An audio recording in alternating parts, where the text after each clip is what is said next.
এমন একটা সময় চলে আসবে মানুষ গুনাহ করতে করতে মানুষ গুনায় ভরপুর হয়ে যাবে। মানুষ গুনাহ থেকে বাঁচতে চাইবে রে, কিন্তু মানুষ গুনাহ থেকে বাঁচতে পারবে না। মানুষ পেরেশানি হয়ে যাবে, কোথায় গেলে ভালো কিছু পাবো, মানুষ সেখানে ছুটতে লাগবে, মানুষ সেখানে গিয়ে ভালো কিছু পাবে না রে। এই যুবকেরা তরুণেরা ভালো কিছু পেতে গেলে ইসলামিক জলসায় এসে বসতে হবে। এই নওজোয়ান তরুণেরা আল্লাহ নবীর হাজার বছর আগে জানিয়ে দিয়েছিলেন, এ বাবা সাবিরা এমন একটা সময় চলে আসবে মানুষেরা কাপড় পরবে ঠিকই, তারা অর্ধালঙ্গ হয়ে তারা ঘুরবে। নবী সাহাবীরা জিজ্ঞাসা করলেন, ইয়া রাসূলুল্লাহ হাবিবাল্লাহ হুজুর, তারা কাপড় পরার পরেও কিভাবে তারা উলঙ্গ হয়ে থাকবে? আল্লাহ নবী বলেছিলেন, বাবা সাহাবীরা তারা এমন ড্রেস পরবে রে শরীরের অঙ্গ প্রত্যঙ্গ বোঝা যাবে, তারা এমন কাপড় পরবে শরীরটা তাদের দেখা যাবে। এই যুবকেরা তরুণেরা পাগলেরা, আপনি বুকে হাত দিয়ে বলুন, আজ আমাদের সমাজে অনেক বোনেরা কাপড় পরে, নেটের কাপড় তারা পরে, তাদের হাতের অঙ্গগুলো তাদের দেখা যায় কি যায় না? আমাদের সমাজে মা বোনেরা শাড়ি পরে, তাদের পেটের অংশগুলো দেখা যায়। এই যুবকেরা তরুণেরা রাস্তা দাঁতি অনেক যুবকেরা যায়, রাস্তা দাঁতি অনেক পুরুষেরা যায়, ওই সমস্ত মায়েদের পেটের অঙ্গগুলো দেখা যায়। এটা তো গুনাহের কাজ, এটা তো পাপের কাজ।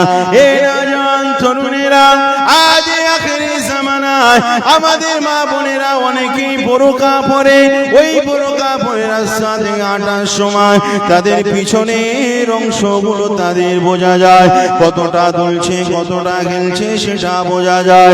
কিন্তু শরীয়তের মশলাগুলো নবীজি জানিয়েছে, যখন কোনো মহিলা কাপড় পরবে ও শরীরের কোনো অংশ বোঝা যাবে না, এটাই হলো হালাল কাপড় পরিধান করা। আর যদি শরীরের অংশগুলো বোঝা যায়, এটা হলো নাজায়েজ হারাম। মুসলমানদের ড্রেস, মুসলমানদের লেবাস এখনো ঠিক হয়নি। কি বলে, ঠিক হয়েছে? মুসলমানদের লেবাস এখনো ঠিক হয়নি। আমাদের সমাজে এরকম আমার বোনেরা এই সমস্ত জামাগুলো যে পরে, এটা শরীয়ত সম্মত নয়। এটা বুঝতে হবে আমার বোনেরা, এটা বুঝতে হবে। তুমি ঘুরছো ঠিকই, তুমি আইবুড়ো বেলায় ঘুরছো, কিন্তু আমার বোনেরা তুমি তো আমার বোন, তোমাকে ভালোবাসি বলেই বলছি। দেখো তুমি এমন ড্রেস পরে তুমি রাস্তায় ঘুরছো, রাস্তা তোমার গ্রামের সব ছেলের নজর তো ভালো না, ভালো না। অনেক ছেলের মনে কুধারণা আসতে পারে কি পারে না? পারে তো নাকি? যদি ওর সঙ্গে আমার বিয়ে হতো বা ওর সঙ্গে কোনো রিলেশনে জড়াতে পারতাম, তাহলে আমি ধন্য হয়ে যেতাম। ঠিক না বেটি? হয়তো ফিজিক্যাল রিলেশন হচ্ছে না ঠিকই, কিন্তু মানুষের বদনজর থেকে, মানুষের চোখের জেনা থেকে, মানুষের মনের জেনা থেকে তুমি তো বাঁচতে পারছো না। ঠিক না বেটি? তুমি শরীয়তের উপরে চলবে, খোদার কসম কেউ যদি শরীয়তের উপরে চলে, শরীয়তের ড্রেস পরে চলে, আল্লাহর কসম ওই মানুষটার উপরে আল্লাহর পক্ষ থেকে বদনজর বন্ধ হয়ে যায়। জোরে বলুন সুবহানাল্লাহ। একটু জোরে হবে না? আমার বাড়ি মা বোনেদেরকে আমাদেরকে বোঝাতে হবে। বাপেরা নওজোয়ান তরুণেরা, দাদা পীরের পাগলেরা শুনে রাখো, আল্লাহ নবী আজ থেকে ১৫০০ বছর আগে তিনি যে ভবিষ্যৎবাণীগুলো করে গিয়েছিলেন, আল্লাহ নবী বলেছিলেন, এ নওজোয়ান তরুণেরা, নূর নবীজি জানিয়েছেন দিয়েছিলেন আখেরি জামানায় মদ্যপায়ী সংখ্যা বেড়ে যাবে, জিনা ব্যভিচারের সংখ্যাগুলো বেড়ে যাবে। এই যুবকেরা তরুণেরা মদ্যপায়ী সংখ্যা বাড়ছে কি বাড়ছে নে? রাস্তা ধারে ধারে মদের দোকানে পারমিশন দেওয়া হচ্ছে রে, রাস্তা ধারে ধারে বারের পারমিশন দেওয়া হচ্ছে। নবী পাকের প্রেমিকেরা আল্লাহ নবী ১,৫০০ বছর আগে জানিয়েছিল আজ পৃথিবীর জমিনে ওই সমস্ত নোংরা কাজগুলো প্রতিষ্ঠিত হচ্ছে কে হয়নি? সিনেমা হলের নামে সেখানে বার খোলা হয়েছে, রাস্তা ধারে রেস্টুরেন্টের নামে সেখানে বার খোলা হয়েছে, এমন করে লাইসেন্স দিয়ে মদের দোকানগুলো খুলে দেওয়া হয়েছে। এই যুবকেরা তরুণেরা এই লাইসেন্স দিয়ে মদের দোকান খুলেছে বাবা, থানাওয়ালা পারমিশন দিয়েছে মদের দোকান খুলেছে। আবার কোন লজ্জায় ওই থানাওয়ালা পুলিশওয়ালা তারা ড্রাইভারদের আবার মদ খাচ্ছে কিনা, ধূমপান করেছে কিনা আবার চেক করে। কি গো, এটা আমাদের কিনে একটা বাচ্চা মানুষের মতো ছিনিমিনি খেলা হচ্ছে না? মদের দোকান খুলে দিয়েছে আর এইদিকে পুলিশ মামা আবার মেশিন নিয়ে আবার চেক করছে মদ খাচ্ছে কি খাইনি। খাবি খা, বাড়ি গিয়ে খা। কিন্তু যুবক, এই মদের জন্য আজ হাজারো পরিবারে অশান্তি লেগে আছে, ঠিক না বেঠি? এটা কথা বলো না। এই মদের জন্য কত সম্পর্ক, এই মদের জন্য আপনার কত বিবাহিত সম্পর্ক সেটা ডিভোর্স হয়ে যাচ্ছে। এই মদের জন্য রাতের অন্ধকারে কত আমাদের মা বোনেরা তারা অঝর নয়নে ঝরঝর করে তারা কাঁদছে এই মদের কারণে। রাস্তাতে কত মেয়েরা তারা রেপ হচ্ছে এই মদের কারণে। আমাদের সমাজে এমন করে জেনা, ব্যভিচার, ইসলাল হানিতার মতো কাজ আমাদের সমাজে বেড়েছে কি বাড়েনি? এই বেড়েছে কি বাড়েনি? বলে হুজুর সবই তো ঠিক আছে, কিন্তু সবই তো ঠিক আছে, কিন্তু যারা চাকরি করে, যারা সরকারি কাজ করে, তাদের পয়সাটা তো দিতে হবে। হুজুর মদের দোকান যদি না খুলি তাহলে পয়সাগুলো পাবো কোত্থেকে? ওরা হারাম নিয়ে পয়সা দিচ্ছে, ঠিক আছে, তুমি নিচ্ছ, সরকার কোথার থেকে উপার্জন করে দিচ্ছে, তুমি জানো না নিচ্ছ, সেটা জায়েজ, ঠিক আছে, কিন্তু প্রতিটা জিনিসের, খারাপ জিনিসের একটা তাসির, আসর আছে না? না, খারাপ জিনিসের আসর তো পড়েই মানুষের উপরে। সেই জন্য আল হালালু বাইয়িনুন ওয়াল হারামু বাইয়িনুন ওয়া বাইনাহুমা মুতাশাবিহাত। যেটা হারাম সেটা তো স্পষ্ট হারাম, যেটা হালাল সেটাও স্পষ্ট হালাল। ওয়া বাইনাহুমা মুতাশাবিহাত, আর এর মাঝখানে রয়েছে সন্দেহজনক কিছু জিনিস। যারা এই সন্দেহজনক জিনিস থেকে বেঁচে চলে তারাই আল্লাহর ওলি হয়ে যায়। জোরে বলুন সুবহানাল্লাহ, একটু জোরে হবে। মুসলমান ঘরে ছেলে মেয়েরা, নওজোয়ান তরুণেরা, আল্লাহ নবী ওই মদের কথা বলেছে। আজ আমাদের সমাজে মদগুলো বেড়ে গিয়েছে। অনেক আমাদের মুসলিম ঘরেতে দেখা যায় অনেক যুবকেরা তারা মদ খায় রে, মদ খেয়ে তারা মাতলামো করে, তারা পিকনিকের নামে তারা মদ খেতে লাগে, তারা রিল্যাক্সের নামে দীঘায় গিয়ে তারা মদ খেতে লাগে। এই যুবকেরা তরুণেরা, এই মদ থেকে আমাদেরকে বাঁচতে হবে। নবী আমার ১,৫০০ বছর আগে জানিয়েছে। আজ আমাদের সমাজে মদ প্রকাশ্য হয়ে গিয়েছে। এই যুবকেরা তরুণেরা, আল্লাহ নবী ১,৫০০ বছর আগে ব্যভিচার নিয়ে তিনি কথা বলেছিলেন। আজ আমাদের সমাজে ব্যভিচার গুলো বেড়ে গিয়েছে। আপনি যতই আপনি ভালো হয়ে থাকেন না কেন, এমন এক পয়সেন আমাদের ভিতরে ঢুকিয়ে দিয়েছে হারামের পয়সেন। এই হারাম খেতে খেতে মানুষ তার গুনার কথাগুলো ভুলে যায়। প্রতিটা গ্রামে আপনি লক্ষ্য করে দেখতে পাবেন পরকীয়া সম্পর্ক থেকে মানুষ খুব একটা বেঁচে না। এই বেঁচে আছে? পরকীয়া সম্পর্ক থেকে মানুষ বেঁচে আছে? আপনি বুকে হাত দিয়ে বলতে পারবেন যে আমাদের গ্রামের এই বউটা পরকীয়ায়, মানে একটা বউ পরকীয়ায় যুক্ত হয়নি, ধরা পড়েনি? পারবে? কত বউ রয়েছে পরকীয়ার সঙ্গে সম্পর্ক। কারণ হলো একটা, এই পরকীয়াটা বেড়েছে কি থেকে জানেন? আগে ভয় করে বিয়ে হয়ে গেছে, কি হবে না হবে, যদি শুনতে পায় যদি বাদ দিয়ে দেয়। এখন পরকীয়া ধরা পড়লে আর বাদ হয় না। কি বুঝছেন? পরকীয়া ধরা পড়লে বাদ হয় না। কারণ বউ রান্নাঘর করবে, বাথরুম ঘর করবে, বউ তো লোন নিয়ে রেখেছে বোন নামে। এখন হাট করো, স্বামী প্রতি সপ্তাহে পয়সা দিতে হবে, স্বামী এখন পয়সা দিচ্ছে না, ও বউ টেনশনে পড়ে গিয়েছে, যদি আমার নামে কেস হয়ে যায় তখন। যতদিন পয়সা ছিল রাস্তার ধারে ছেলেরা জিজ্ঞাসা করতো, ভাবি ভালো আছো? বলে হ্যাঁ ভাই ভালো আছি। ভাবি দুটো কথা বলবো, আমার কথা শোনার সময় নেই, গুনাহ হবে। এই ঠিক না বেটি? কথা বলার সময় নেই। ভাবি ভয়েতে বাড়ি চলে যায়। এবারে এমআই দিতে দিতে দিতে দিতে কাজ কারবার সবসময় ঠিক চলে বাপ? চলে চলে না তো। এমআই দিতে দিতে এবারে একবার মোটামুটি এদিক ওদিক বাপের বাড়িতে ধার নিয়ে একটা এমআই দিয়েছে, মানে সাপ্তাহিক পয়সা, তারপরে আর পাচ্ছে না। ওই ছেলেটা আবার পরের দিন, ভাবি ভালো আছে? বলে ভাই খুব একটা ভালো নেই, টেনশনে মরে যাচ্ছে। তোমার ওই হাট করো ভাইটার পয়সা দেয় না, কি করে পয়সাটা দেবো? তা কি করবে? বলে ভাই তোমার কাছে যদি কিছু পয়সা ধার থাকে, তাহলে কিছু পয়সা থাকলে একটু ধার দাও না। ভাবি পয়সা দিয়েছে, বুঝলে ভাই, ভাবিরে পয়সা দিয়েছে। একটা কি বলবো, আপনি হয়তো বুঝতে পারছেন না, কিন্তু একজন মহিলা আর পরপুরুষের সঙ্গে, মানে পরপুরুষের সঙ্গে যদি পয়সার একবার লেনদেন হয়, এটা যে মানে রাতের অন্ধকার পর্যন্ত এটা নিয়ে মানে টেনে নিয়ে চলে যায়। এই বুঝে আসছে কথা? খুব মানে ভাইটাল বিষয়।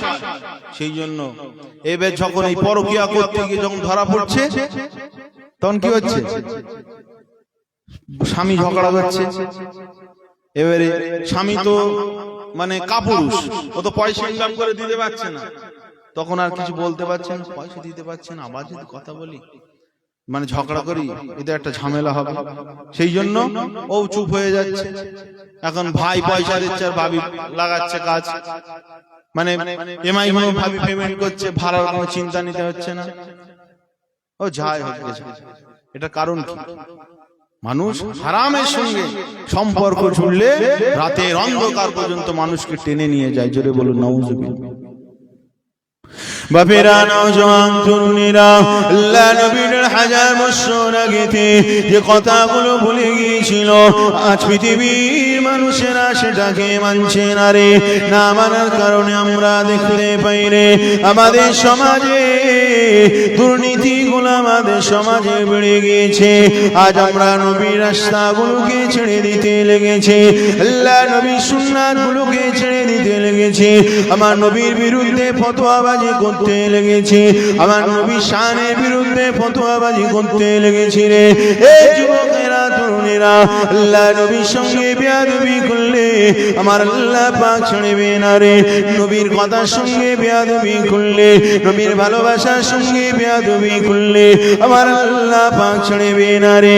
কারণ আল্লাহ পাকের ইবাদত যদি কেউ ছেড়ে দেয়, আমার আল্লাহ তাকে হয়তো মাফ করে দিতে পারে, কিন্তু নবীর শানে যদি কেউ বেয়াদবি করে, এই যুবকেরা, তরুণেরা, আমার আল্লাহ তাকে ছেড়ে দেয় না। এই যুবকেরা, তরুণেরা, কেন আল্লাহ পাক ছেড়ে দেয় না রে? হাবিব হলেন আল্লাহ পাকের পছন্দ, আল্লাহ হলেন হাবিবের মাহবুব। মুহাম্মদুর রাসূলুল্লাহকে আল্লাহ পাক পছন্দ করে, মুহাম্মদ রাসূলুল্লাহকে আল্লাহ পাক তিনি প্যার করে।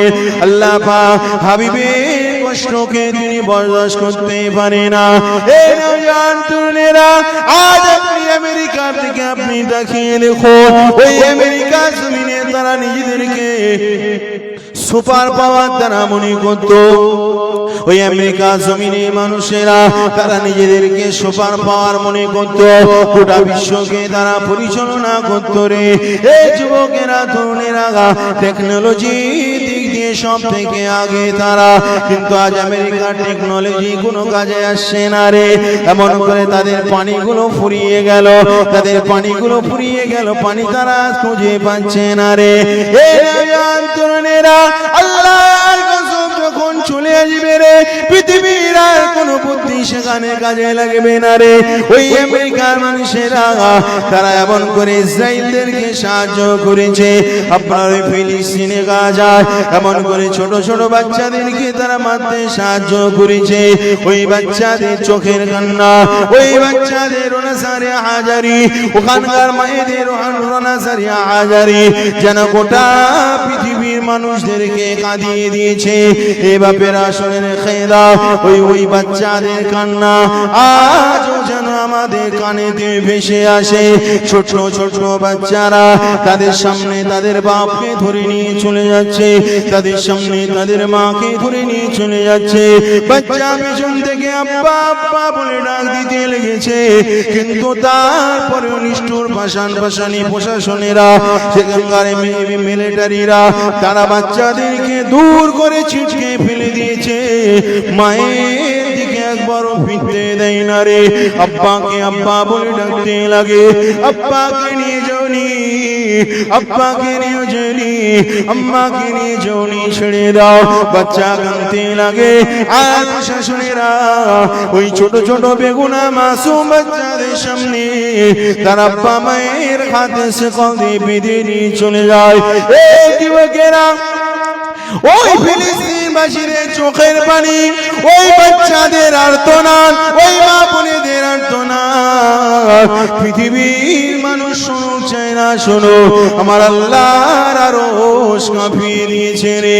এই যুবকের আল্লাহ এতদিন ছাড় দিয়েছিল, কিন্তু মনে রাখবে যুবক, আল্লাহ ছাড় দেয় কিন্তু ছেড়ে দেয় না রে। ওই আমেরিকা জমিন থেকে নূর নবীকে নিয়ে তারা ফিল্ম বানিয়েছিল। ওই আমেরিকা জমিন থেকে তারা নূর নবীকে নিয়ে তারা কার্টুন বানাতো। ওই আমেরিকা জমিন থেকে তারা পরিচালনা করে। তারা এমন করে টার্গেট রেখেছে, গোটা পৃথিবীর জমিন থেকে মুসলমান ধর্মকে মুছে দিতে, ইসলাম ধর্মকে তারা মুছে দিতে চেয়েছে রে যুবক।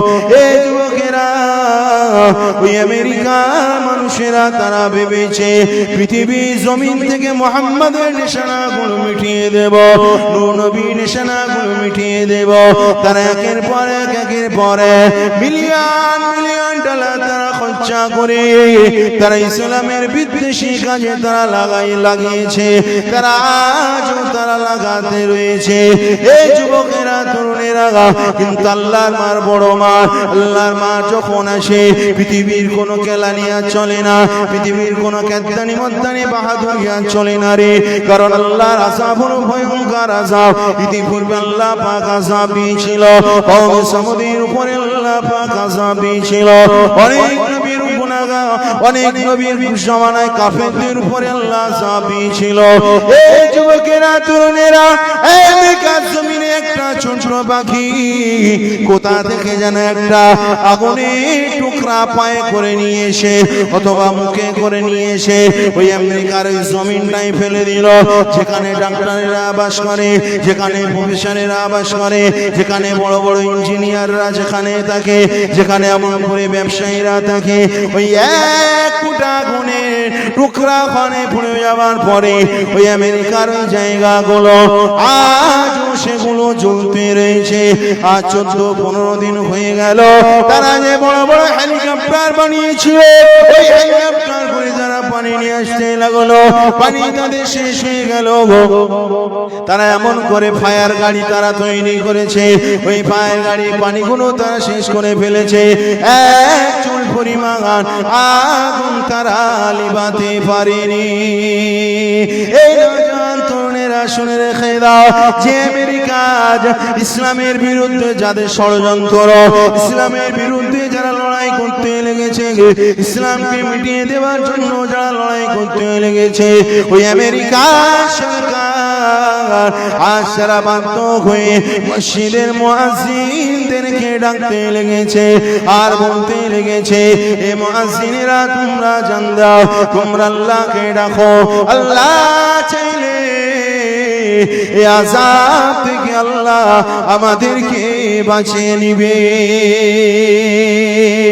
আর জোরে বলুন, আল্লাহ চাইলে আযাব থেকে বাঁচিয়ে নেবে। যুবক, আমেরিকা বুঝতে পারছে কোন টেকনোলজি, তাদের কোন আবিষ্কার তাদের কাজে আসছে না।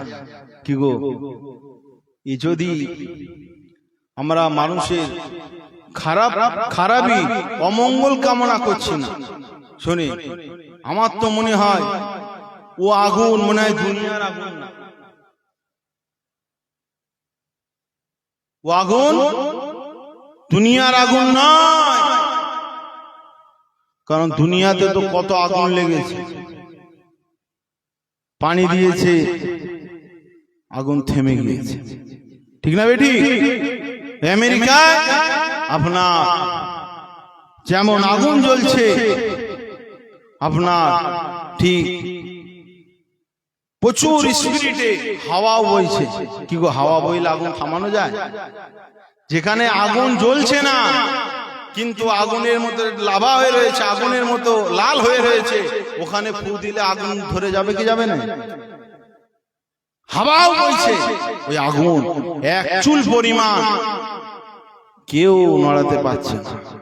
আমার বাপেরা, মানুষের উপরে জুলুম করার আগে একবার ভাবতে হবে, শিশুদের উপরে জুলুম করার আগে একবার ভাবতে হবে, মায়েদের উপরে, নারী জাতির উপরে জুলুম করার আগে একবার ভাবতে হবে, মসজিদের উপরে জুলুম করার আগে, কোরআনের উপরে জুলুম করার আগে, মাদ্রাসার উপরে জুলুম করার আগে, আলেম উলামাদের উপরে জুলুম করার আগে একবার ভেবে নেবে যে আল্লাহর মার, বড় মা কেউ বাঁচাতে পারবে না। আমার শরীরে তাকাত রয়েছে, আমার শরীরে ক্ষমতা রয়েছে, আমি পার পেয়ে যাব না রে। তোকে তো আল্লাহ বানিয়েছে খলিকাল ইনসানা যায়ফা, আল্লাহ তো তোকে কমজোরি করে বানিয়েছে, ঠিক না বেটি? আল্লাহ তো তোকে কমজোরি করে বানিয়েছে। তুই যখন এসেছিলিস, তোর মা যদি ভুল করে শস্যের বালিশের একদিকে যদি তোর 5-6 মাস যদি একটানা যদি মাথা দিয়ে দিত, তোর মাথাটা টেরা হয়ে যেত, ঠিক না বেটি? যদি মায়েরা যদি সন্তানের শোয়ানোর যদি একটু গন্ডগোল করে না, মাথা একদিকে একটু টেরা বেঁকা হয়ে যায়। তুই তো এত কমজোরি ছিলিস, তুই পায়খানা কিভাবে করতে হয় তুই জানতিস নি, পেশাব কিভাবে করতে হয় তুই জানতিস নি। পৃথিবী কোন মানুষ তোর খবর রাখেনি। তুই তো মায়ের গর্ভে আসার পরে মা তোকে ভালোবেসেছে, তুই তো ভূমিষ্ঠ হওয়ার পরে তোর বাপ তোকে ভালোবেসেছে। হে বান্দা, তোর যখন কোনো অস্তিত্বই ছিল না, তোর যখন কোনো অস্তিত্বই ছিল না, তোর বাপ মা তোর কথা ভাবেনি, আমি আল্লাহ সেদিন তোর কথা ভেবেছিলাম। জোরে বলুন সুবহানাল্লাহ। আমি আল্লাহ তোকে এত ভালোবাসি, আমি আল্লাহ তোকে এত মহব্বত করি, তোকে এত প্যার করি। আমি আল্লাহ চাইলে তোকে জঙ্গলের মধ্যে পাঠাতে পারতাম, জঙ্গলের হিংস্র জন্তু জানোয়ার বাঘেরা তোকে মুহূর্তের মধ্যে খেয়ে তোকে ফিনিশ করে দিতে পারত, কিন্তু না, আমি আল্লাহ তোকে জঙ্গলে ছেড়ে দেইনি রে। আমি আল্লাহ তোকে মহব্বত করে, তোকে ভালোবেসে, দুইজন পুরুষ এবং মহিলার হালাল সম্পর্ক বেঁধে দিয়ে আমি আল্লাহ তাদের ঔরস সাথে তোকে দুনিয়ার জমিনে পাঠিয়েছি। আমি আল্লাহ পাঠিয়ে শুধু ছেড়ে দেই রে, আমি আল্লাহ তাদেরকে পিতামাতা বানিয়ে তোর প্রতি মহব্বত ভালোবাসা আমি আল্লাহ তৈরি করে দিয়ে দিয়েছি, পৃথিবীর কেউ তৈরি করে দেয়নি। সেই জন্য তোর খেয়াল রাখাতে তারা কখনো ত্রুটি করেনি। জোরে বলুন সুবহান, একটু জোরে বলো না সুবহানাল্লাহ, নারে তাকবীর, নারে তাকবীর। কিন্তু নেমখারা মুসলমান সে আল্লাহর রাস্তাকে মানুষ আর ছেড়ে দিচ্ছে। ঠিক না বেটি? ঠিক আলোচনা অসুবিধা হচ্ছে না? অসুবিধা হচ্ছে? নেমখারা মুসলমান আজ সে আল্লাহকে ছেড়ে দিচ্ছে, সে আল্লাহর রাস্তাকে ছেড়ে দিচ্ছে। মুসলমান ঘরে ছেলে মেয়েরা, নওজোয়ান তরুণেরা, আল্লাহ নবীকে ছেড়ে দিওনি। আজ এই ভারতবর্ষের জমিনে কথা আপনাকে শোনায়, এই যুবকেরা তরুণেরা, এই ভারতের জমিনে আজ আমাদের উপরে জুলুম হচ্ছে কি হয়নি? হচ্ছে তো নাকি? এই ভারতের উপরে জুলুম অত্যাচার বেড়ে যাচ্ছে। গোটা আমেরিকা দেশে এসে মুসলমানদের মেটানোর জন্য যুগ যুগ ধরে তারা পরিকল্পনা করে আসছে, মুসলমানদেরকে নাস্তানাবুদ করে দেবে। ইদানিং দেখছে আমাদের ভারত এমন খারাপ ছিল নি, আমাদের ভারত এমন জঘন্য দেশ ছিল নি রে। ইদানিং দেখছি যারা শাসক ক্ষমতায় রয়েছে, এমন করে তারা মুসলমানদেরকে তারা তাড়াতে চায়, তারা মসজিদগুলো ভেঙে দিতে চায়, মুসলমানদেরকে পাকিস্তানি বলে, বাংলাদেশি বলে তারা খাইতো করতে চায়। এই যুবকেরা তরুণেরা তারা প্ল্যান করে মসজিদগুলোর প্রতি তালা মেরে দিচ্ছে। তারা প্ল্যান করে মসজিদের জায়গাগুলো তারা দখল করে নিচ্ছে। এই তরুণেরা, প্রেমিকেরা, মুসলমান হয়েছে, একটা কথা খেয়াল রাখবে, তোমার নামে কেস দেওয়া হবে। তুমি নির্দোষ, তোমার নামে কেস দেওয়া হবে। 9-10 বছর 12 বছর জেল খাটার পরে তারা নিজেদের ভুলটা স্বীকার করবে। আমরা যে কেসটা দিয়েছিলাম আমরা ভুল করেছি, কিন্তু তোমার 12 বছর লাইফ তোমার নষ্ট হয়ে গেল।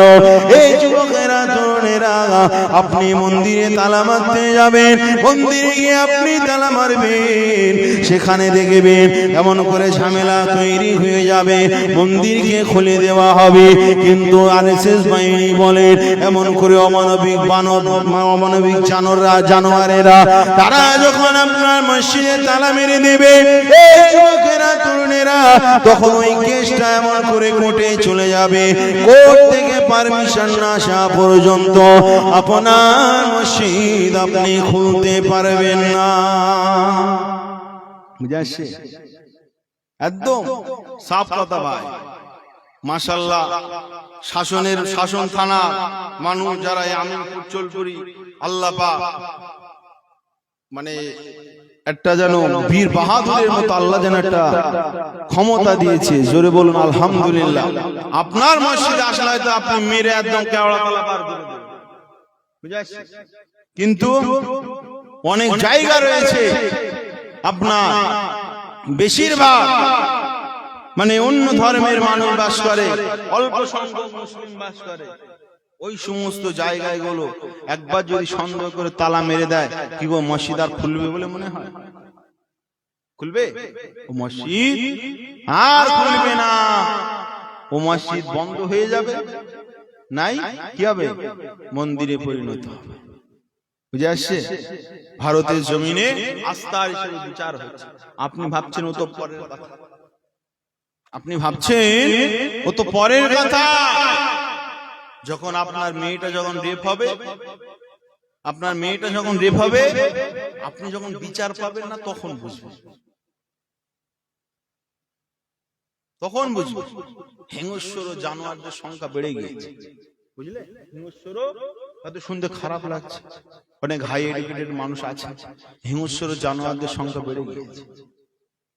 বেশিরভাগ অফিস আদালতে, বেশিরভাগ কোম্পানিতে যারা মানে কি বলবো, মানে ম্যানেজার টাইপসের হয়, যারা একটু উপর লেভেলের হয়, ঠিক আছে, সব জায়গার কথা বলছি, সুন্দর সুন্দর নারীদের উপরে টার্গেট থাকে। বুঝলে? সুন্দর সুন্দর নারীদের উপরে টার্গেট থাকে, আর কোম্পানিতে তাদের বেশিরভাগ জব দেওয়ার চেষ্টা করা হয়। কারণ কাজটাও মিটবে, এ কাজও মিটবে, ও কাজও মিটবে। জোরে বলুন নাউজুবিল্লাহ। হয়তো খারাপ লাগতো শুনতে, কিন্তু এটা ভাই বাস্তব কথা, এটা বাস্তব কথা। আপনি যেমন একজন সুন্দরী ভাবির সঙ্গে সম্পর্ক করলেন নিজেকে সার্থক ভাবে, বা এরকম হয়তো ভাবতে পারেন, তো অনেক শিক্ষিত মানুষেরা তার এরকম ভাবে। বুঝে আসছে কথা? নিজের ঘাড়ে না পড়লে ততদিন মানুষ বুঝবে না। আপনি তো গরিব মানুষ, আপনি তো গরিব মানুষ, বিচার আপনি পাবেন না। আপনি যদি ধনী হতে, বিচার অবশ্যই। বাপেরা নওজোয়ান তরুণীরা, আসো নবীর কথা আলোচনা করছিলাম। আজ নবীকে নিয়ে অপমান করতে লেগেছে এই যুবকেরা তরুণীরা। আজ আমাদের এই ভারতের জমিনে গে ইমাম হাসান হোসাইন, মা ফাতেমা তুসবি তারা বানিয়েছে, তাদের ছবি তারা অঙ্কন করেছে। এই ছবিটাকে নিয়ে তারা এমন করে ছোট বড় কথা বলেছে। নূর নবীকে নিয়ে তারা উল্টো পাল্টা কথা বলতে লাগে। নূর নবী চরিত্র খারাপ। এই যুবক, এটা তো আমাদের ভারতের জমিনে ঘটছে কি ঘটেনি? আপনি এমন করে দেখতে পারেন, মুসলমানদের মসজিদ গুলো তালা মেরে দেওয়া হচ্ছে, মসজিদের সামনে গিয়ে ঢোল তবলা বাজাতে লেগেছে এই যুবকেরা তরুণীরা। এটা ওই সম্প্রদায়ের মানুষেরা যারা ওই দল করে আর শেষ করে বলেন আপনার জঘন্য দল যারা করে, তারা তাদের মধ্যে অনেকে এমন রয়েছে।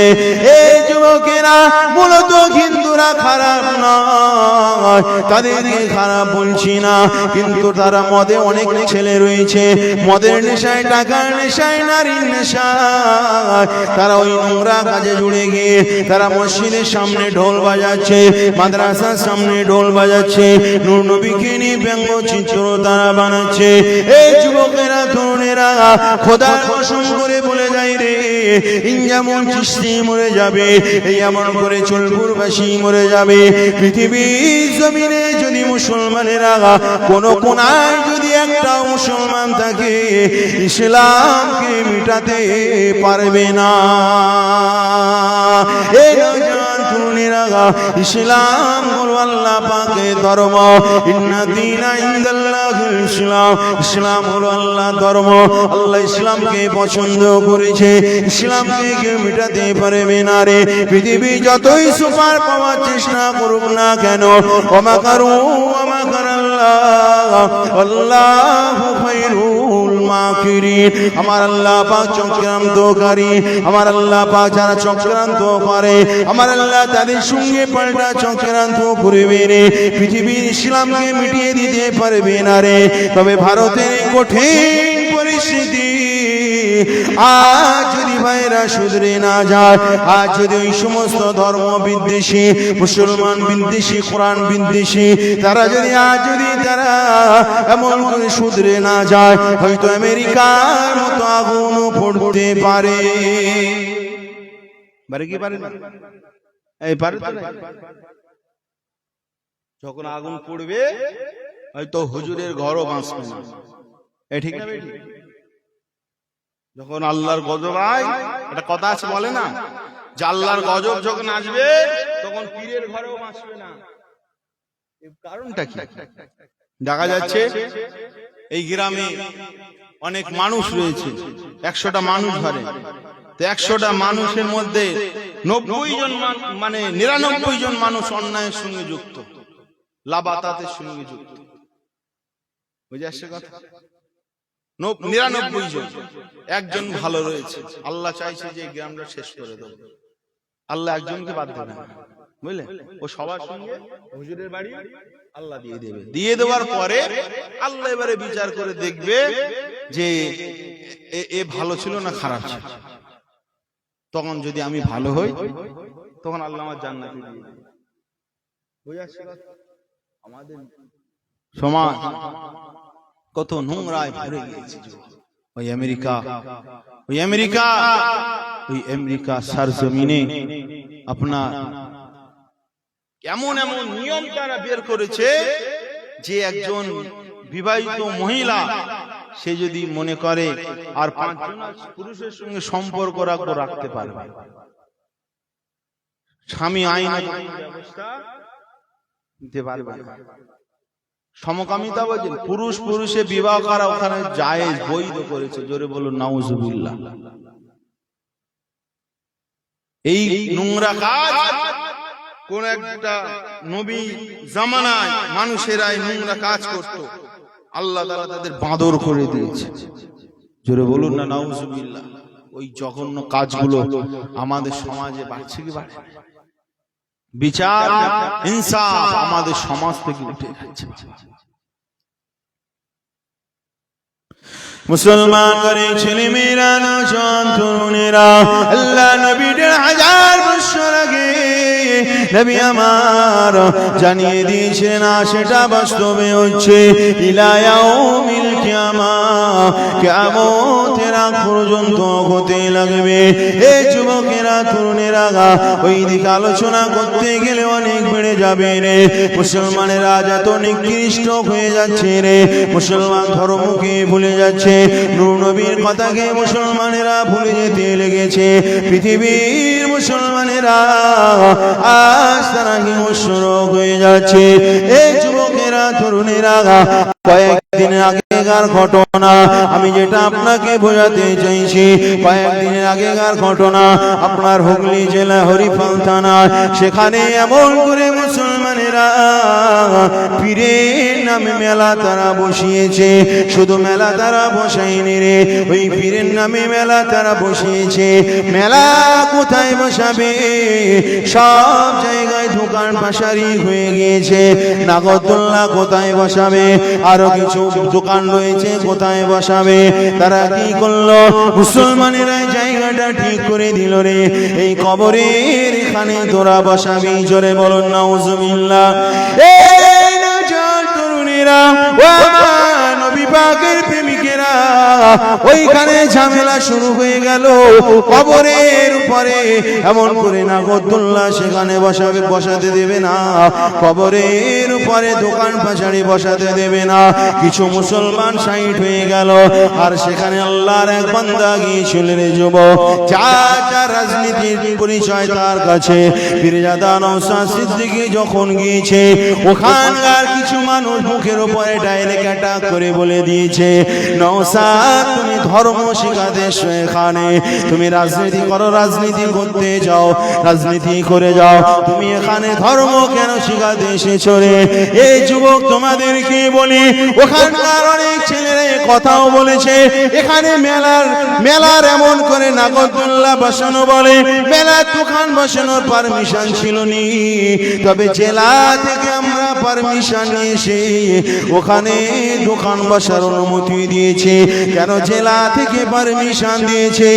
এই যুবক একবার তুমি ভেবে দেখো, মুসলমান তোমার রক্তে কি হারামি ঢুকে গিয়েছে? হালাল রক্ত কি তোমার শরীরে না? পৃথিবী যেখান থেকে আপনার রায় দেখ না কেন, জেলা থেকে রায় দেখ না কেন, পশ্চিম বাংলা থেকে রায় দেখ না কেন, আর হাইকোর্ট থেকে রায় দেখ না কেন, যুবক একজন মুসলমান কি করে কবরের উপরে দোকান বসাতে পারে? একজন মুসলমান কি করে পারে? এটা অন্য ধর্মের ভাইরা বলে এটা মানা যায়। কবরের উপরে দোকান, নাউজুবিল্লাহ। কবরের মানুষদের কত সম্মান, জীবিত মানুষদের কত সম্মান জানে? কেউ যদি হাতের নখটাও কাটে, এই হাতের নখটারও আল্লাহ মর্যাদা দিয়েছে। ও যেন নখ কেটে নখ যেন ফেলে না দেয়, বুঝাচ্ছে? নখ কেটে ওই নখগুলো জড়ো করে কোন একটা মাটিতে যেন পুঁতে দেয়, নয়তো নখ ফেলে দিলে মানুষ পা দিয়ে লগড়াবে কি লগড়াবে না? এটা আদম সন্তান, সৃষ্টির শ্রেষ্ঠ মানব জাতি, তার নখ দিয়ে যদি পা দিয়ে যদি মারিয়ে দেওয়া হয়, এটা তার সঙ্গে বেয়াদবি করা হয়, তাকে অপমানিত করা হয়। বুঝলেন? শরিয়াতের মশলা হলো নখ যে কাটলে নখটা মাটিতে পুঁতে দেবে, কারণ মুসলমান হলো শ্রেষ্ঠ, মুসলমান হলো সম্মানীয়। আর সেই মুসলমান কবরের উপরে পীরের নামে মেলা বসাবে, ওখানে আবার পারমিশন দেখছে। ওর তো দেখার দরকার ছিল এই কবরের ভিতরে পূর্বপুরুষ হয়তো আমার আব্বাও হতে পারে, দাদাও হতে পারে, দাদিও হতে পারে, পরদাদা পরদাদিও তো হতে পারে এই কবরের ভিতরে শুয়ে রয়েছে, কিন্তু মুসলমান হারাম খেয়ে খেয়ে এমন অন্ধ হয়ে গিয়েছে যে কবরের উপরে দোকানের জন্য মুসলমান লড়াই করছে। মুসলমানদের উচিত ছিল অন্য ধর্মের লোক যদি গন্ডগোল করে যে না কবরের উপরে বসতে দেবই না, এটা বলার উচিত ছিল, কিন্তু মুসলমান জোর করে ওখানে দোকান বসাচ্ছে। কতটা নিকৃষ্ট কাজ বলেন তো বাবা। কেউ আপনাদের এখানে বসতে দেবেন নাকি? হ্যাঁ, কবরের উপরে মসজিদ করা চলে না, আপনারা জানেন তো? কবরের উপরে কবরস্থানের উপরে মসজিদ করা চলে না, কিন্তু কবরের উপরে মেলা বসিয়ে সব ইনকাম করে। আমার ভাইয়েরা, আমার আব্বা জানেরা, আমরা নূর নবী আদর্শকে আজ আমরা ছেড়ে দিচ্ছি, শুধু যেন নামেই আমরা মুসলমান। অনেক মুসলমান রয়েছে বেশি হারাম হালালের কথা বললে তারারও হুজুর পছন্দ হয় না, আছে না? না, মসজিদের ইমাম সাহেব যদি আমরা তো মানে জুমার নামাজ পড়াই, বুঝলেন তো, বেশি হারাম হালালের মানে মশলা মশলা ফতোয়া ফারাইজ বললে কিছু মানুষ আর গায়ে পেতে না, হয়তো আমার নামে বলেছে। কি গো, এখানে অনেক ছেলে আছে না, অনেক সংসারী লোক আছে, বউকে 3 তালাক দেওয়ার পরে মানে 5টা 6টা 10টা তালাক দেওয়ার পরে ঘর করছে, কি করেন? আর হুজুর তালাক নিয়ে আলোচনা করেছে, এখন যে বাবা বউ তালাক দিয়েছে সে ভাবছে হুজুর আমার নামেই বলবে, হুজুর আমার নামে, হুজুর আমার উপরে এত রাগ হুজুরি, বুঝলে? মানুষ হারামকে ভয় করছে, রাসূলুল্লাহর সাথে সম্পর্ক। মুসলমান ঘরের ছেলে মেয়েরা, নওজওয়ান তরুণেরা, আজ আমরা ইসলামকে ভুলে যাচ্ছি, নিজের ধর্মকে আজ আমরা বিক্রি করে দিতে লেগেছি। এই যুবকেরা ধর্মকে বিক্রি করলে হবে না, দয়ার নবী নূর নবীকে ভালোবাসতে শেখো। আল্লাহ নবী কত কষ্ট করে, কত পরিশ্রম করে, সাহাবীরা কত কষ্ট করে, কত পরিশ্রম করে আমাদের মাঝে ধর্মকে পাঠিয়েছে, মেহনত করে পাঠিয়েছে। আজ আমরা ভুলে গেলে হবে না রে। দাদা পীরের পাগলেরা, হযরত বেলাল রাদিয়াল্লাহু তাআলা আনহু এমন করে উমাইয়া বেলালকে ধরলো।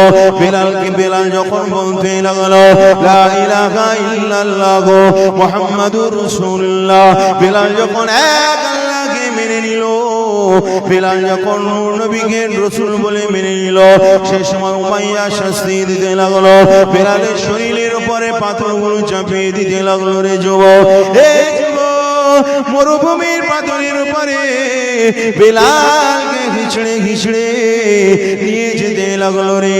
আর বেলালকে বলতে লাগলো, রে বেলাল, তুই যদি মুহাম্মাদকে যদি না ছাড়ি তোকে আমরা জানে মেরে দেব। এই যুবকেরা তরুণেরা, বেলাল সেই সময় বলেছিল যে নূর নবীর কদমে যে জানকে কুরবান করে দিয়েছি, সেই নবীকে ছাড়বো না। জোরে বলুন সুবহানাল্লাহ। এই নওজওয়ান তরুণেরা, আমাদের পীরের পাগলেরা, হযরত বেলালকে তারা তখন ধরে উমাইয়ার এমন করে, উমাইয়া সেই সময় কি করলো, লোহা গরম করে বেলালের ঠোঁটেতে লাগিয়ে দিল, বেলালের গালেতে ভরে দিল। এই যুবকেরা তরুণেরা, ওই ঠোঁটের ওই লোহা গরম লোহার সেকচার বেলালের ঠোঁটটা পুড়ে গিয়েছিল, বেলালের জিহ্বাটা পুড়ে গিয়েছিল, বেলাল এমন করে টুকরা হয়ে গিয়েছিল। এই নওজওয়ান তরুণেরা, আল্লাহ নবী সাহাবী হযরত বেলাল আমার নবীকে তো ভালোবাসে। হযরত বেলাল যখন আযান দিতে আশহাদু আন্না মুহাম্মাদুর রাসূলুল্লাহ, যখন তিনি আযান দিতে হযরত বেলালের ডান সাইডে আল্লাহ নবী হাজির হয়ে যেত। আরো জোরে বলুন সুবহানাল্লাহ। এই নওজওয়ান তরুণীরা, কান খাড়া করে শুনে রেখে দাও, আমার আপনার নবী, দয়ার নবী সাহাবী এমন করে এত নির্যাতন সহ্য করার পরে নূর নবীকে তিনারা ছাড়েননি। আল্লাহ নবী সাহাবী হযরত খাব্বাব আল্লাহ নবীকে মানার কারণে মক্কার কাফেরেরা জালিমেরা কি করেছিল, হাব্বাব হুজুরকে এমন করে গরম তেলের উপরে ছেড়ে দিয়েছিল। এই যুবকেরা তরুণীরা হাব্বাব হুজুরকে বলতে লাগলো, মুহাম্মদকে ছাড়বি কিনা বলরে, হাব্বাব হুজুর রাসূলুল্লাহকে ছাড়ে নে রে। এই যুবকেরা তরুণীরা আজ আমরা সেই নবীর উম্মত হয়ে নূর নবীকে কিভাবে আজ আমরা ছেড়ে দিচ্ছি। নবীর শানে আজ আমি আপনি বেয়াদবি করতে লেগেছি।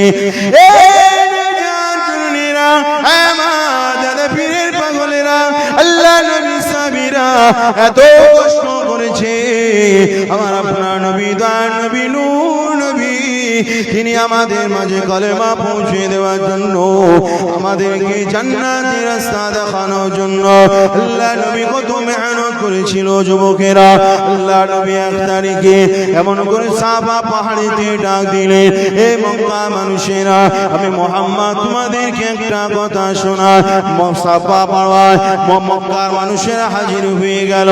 আল্লাহ নবী সেই সময় বলেছিল, হে মক্কা মানুষেরা, আজ যদি আমি মুহাম্মদ তোমাদেরকে বলি এই সাফা পাহাড়ের পিছনে তোমাদের জানে শত্রু রয়েছে, যখন এই সুযোগ পাবে তোমাদেরকে মেরে দেবে। সেই সময় তারা বলেছিল, হে মুহাম্মদ সাল্লাল্লাহু আলাইহি ওয়াসাল্লাম, আপনি তো জীবনে মিথ্যা কথা বলেননি, অবশ্যই আপনার কথা আমরা কেন মানব না, অবশ্যই আপনার কথাগুলোকে মেনে নিলাম। এই যুবকেরা শুনে রাখো, আল্লাহ নবী সেই সময় বলেছিল, তোমরা পড়ে নাও লা ইলাহা ইল্লাল্লাহ মুহাম্মাদুর রাসূলুল্লাহ, তোমরা এক আল্লাহকে সাক্ষী দাও, আনা মুহাম্মাদুর রাসূলুল্লাহ, আর আমি গোলাম আল্লাহ পাকের রাসূল। তোমরা যদি আমাকে মেনে নাও, এক আল্লাহকে আল্লাহ বলে যদি তোমরা মেনে নাও, তোমরা সফলগামী হয়ে যাবে, তোমরা জান্নাতি হয়ে যাবে। এই নওজোয়ান তরুণীরা আল্লাহ নবী যখন তাদেরকে ডাক দিলে, ইনসাফের দিকে যখন ডাক দিলে, ইনসানিয়তের দিকে যখন ডাক দিলে, আল্লাহ নবী শত্রু বেড়ে গেল। আল্লাহ নবী শত্রু নিজে চাচা হয়ে গেল, নিজে চাচা বলতে লাগলো, আবু লাহাব বলতে লাগলো, তুই হাতে দুটো পাথর নিয়ে আল্লাহ নবীর দিকে নিক্ষেপ করে দিল। নিক্ষেপ করে বলতে লাগলো, তাব্বালাকা সাইরাল ইয়াউমি আলিহাযা জামাতানা ইয়া মুহাম্মদ, হে মুহাম্মদ তুই ধ্বংস হ, হে মুহাম্মদ তুই বরবাদ হ, এই জন্যই বুঝি আমাদেরকে ডাক দিয়েছি। এই নওজোয়ান তরুণীরা আল্লাহ নবীকে এতদিন পর্যন্ত তারা আলামিন সত্যবাদী বলে মানত, কিন্তু আজ তারা মানছে না। যখন আল্লাহ দিকে ডাক দিয়েছে আজ তারা মানছে না, যখন নবী দিকে ডাক দিয়েছে আজ তারা মানছে না। রে যুবক, আল্লাহ নবী যে ডাকটা দিয়েছে তারা বুঝতে পেরে গিয়েছে, কালেমা পড়া মানে এক আল্লাহর বিধানকে মেনে নেওয়া, মুহাম্মাদুর রাসূলুল্লাহ বলার মানে হলো মুহাম্মাদের কথাগুলোকে মেনে নেওয়া। এই যুবকেরা তরুণেরা তারা কালেমার শর্ত তারা বুঝেছিল বলে মানতে চাইনি। আজ আমরা মুসলমান কালেমা পড়ি ঠিকই, কিন্তু কালেমা শর্ত বুঝতে পারি না। সেদিন কাফেরেরা ভেবেছিল, খোদ রাসূলুল্লাহ চাচা ভেবেছিল, এমন করে মক্কার আরো মানুষেরা ভেবেছিল মুহাম্মদ সাল্লাল্লাহু আলাইহি ওয়াসাল্লাম তার কথা যদি আজ আমরা মেনে নিই, নারীদের উপরে জুলুম করা হবে না। যারা দিন মজুরি করে, যারা খেটে খাওয়া মানুষ, তারা যে আমাদের কাজটা করে দেয়, তাদের উপযুক্ত পারিশ্রমিক তো দিতেই হবে। কারণ 500 টাকার কাজ করি, এমন করে 200 টাকা দেওয়ার মানুষ আছে না নাই? আছে তো নাই? মানুষ চায় কিভাবে মানুষকে ঠকানো যায়। একই কাজ একজন পুরুষকে দিয়ে করাবে 500 টাকা রোজ দেবে, সেম কাজ একজন মহিলারা অসহায় একজন মহিলাকে দিয়ে করাবে, ওই কাজ হয়তো আপনার 100 টাকা 150 টাকা 200 টাকা দিয়ে করে ফেলবে। কেউ জুলুম হচ্ছে কি হয়নি? হ্যাঁ, আপনার মানে সবজির দোকানে, সবজি মার্কেটে প্রতি জিনিসের একটা দামের একটা নিয়ম থাকে তো নাকি? দেখা যাচ্ছে আপনি মার্কেটে গেলেন চাল কিনতে, এখন চাল বিক্রি হচ্ছিল 50 টাকা, আর অনেক চালায়ের দোকানদার ছিল, দেখা যাচ্ছে সবার চাল বিক্রি হয়ে গিয়েছে, আপনার কাছে চাল রয়েছে। পরে আরো 10 জন আসলো, ও চাল পাচ্ছে না, আপনি সুযোগে কি করলেন? ওই 50 টাকা চাল আপনি 70 টাকা কিংবা 80 টাকা করে দিলেন। কি গো, ব্যবসা করা তো হালাল, এটা হালাল হবে? যায় যাবে?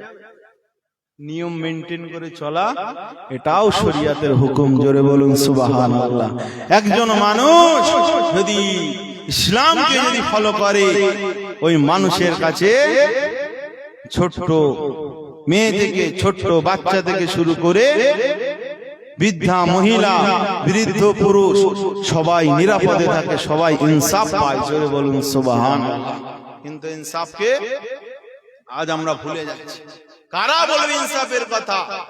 মদখোর, সুদখোর, চার বউ সমিতি করে বেড়ায়, যে বাবা সিগারেট কিনে বেড়ায়, যে বাবা রাতারাতি কোটিপতি হওয়ার জন্য লটারি কেটে বেড়ায়, ওই বাবা দিয়েছে মসজিদের দায়িত্ব। কি গো, ইমামের মুখ বন্ধ করবে কি করবে না?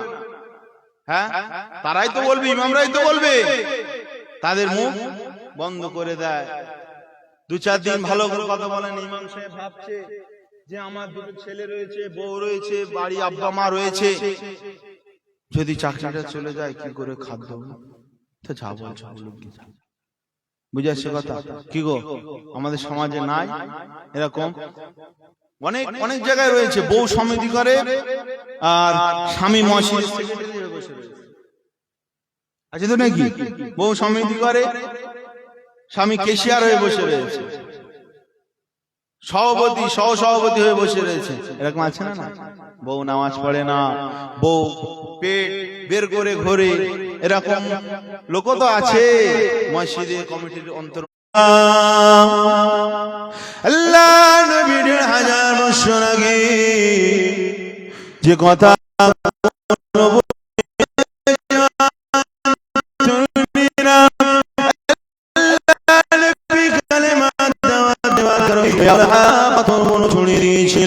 যখন পাথর ছুঁড়ে দিয়েছিল মুহাম্মদকে ফেরানোর জন্য, আল্লাহ নবীকে ফেরাতে পারে না, নূহ নবীকে ফেরাতে পারে না। সেই সময় মক্কার নেতারা, মক্কার মানুষেরা তার অফার করেছিল, এ মুহাম্মদ সাল্লাল্লাহু আলাইহি ওয়াসাল্লাম, তুমি যদি নারী চাও তোমাকে নারী দিয়ে দেব, ওর সাথে তুমি যদি দেশের নেতা হতে চাও তোমাকে নেতা বানিয়ে দেব, আর যদি তুমি চাও এই দেশের সব থেকে টাকাওয়ালা মানুষ হতে, তাহলে তোমাকে বানিয়ে দেব। কিন্তু না মুহাম্মদ, তুমি যে বাণীটা শোনাচ্ছ ওটা বলা যাবে না রে। এই নওজোয়ান তরুণেরা, আজ নবী সেই সময় বলেছিল, রে এ মক্কার কাফেরেরা, তোরা যদি আসমান থেকে যদি চাঁদ এনে দিস না কেন, আমি মুহাম্মদ এক আল্লাহর রাস্তা আমি ছাড়তে পারবো না। জোরে বলুন সুবহানাল্লাহ। দাদা পীরের পাগলেরা, আল্লাহ নবী, দয়ার নবী, নূহ নবী, তিনি যখন এই দাওয়াত দিতে লাগলেন, মক্কার বেঈমান কাফেরেরা আমার রাসূলুল্লাহর প্রতি, অনেক মানুষ কাফেরেরা তারা আমার রাসূলুল্লাহর কথা বুঝে গিয়ে ঈমানের কলমা পড়ে মুসলমান হয়ে গিয়ে নবী পাকের সাহাবী বনে গিয়েছিল। গরিব গরিব মানুষেরা তারা যখন রাসূলুল্লাহ সাহাবী বনে গেল, মক্কার মানুষেরা কি করত? তাদেরকে মারত রে, তাদেরকে জানে মেরে দিত। যেমন করে হযরতে সুমাইয়াকে তারা জানে মেরে দিয়েছিল, হযরতে ইয়াসিনকে জানে মেরে দিয়েছিল, হযরতে আম্মারকে তারা জানে মেরে দিয়েছিল। এই যুবকেরা তরুণেরা তারা এক এক করে রাসূলুল্লাহ সাহাবীদেরকে মেরে দিত। মারার পরে তারা এলান করে ঘুরে বেড়াতো, তোরা যদি মুহাম্মদকে যদি মানিস, মুহাম্মাদের সাথে যদি শহীদ করা যায়, তাহলে এইরকম ভাবে তোদের জানটাকে শেষ করে দেব। এই যুবকেরা তরুণেরা, এই সময় রাসূলুল্লাহ সাহাবীরা একটাই কথা বলেছিল, আমরা আমাদের জানকে নূর নবীজির কদমে কুরবান করে দিয়েছি। আর জোরে বলুন সুবহানাল্লাহ। যারা রাসূলুল্লাহর কদমে নিজের জানটাকে যারা কুরবান করে দেয়, ওরাই তো কামিয়াবি মুমিন। জোরে বলুন না সুবহানাল্লাহ। কি গো, কবরের ভিতরে প্রশ্ন করা হবে তো নাকি? বুখারী আর মুসলিম যাদের হাদিসের সঙ্গে সম্পর্ক রয়েছে বুঝবেন, বুখারী আর মুসলিম এটা সহিহাইন বলা হয়। এই কিতাব বুখারী, সহিহ বুখারী আর সহিহ মুসলিম সহিহাইন বলা হয়। এই হাদিস দুটোর মধ্যে কোন হাদিস জয়ীফ নেই, বুঝাচ্ছে কথা। আর তারপরে আবু দাউদ, নাসাই, ইবনে মাজাহ, আপনার এমন করে এই হাদিসের মধ্যে অনেক হাদিস জয়ীফ আছে। জয়ীফ মানে কি? বর্ণনাকারীর গন্ডগোলে হাদিস জয়ীফ হয়, বুঝলেন?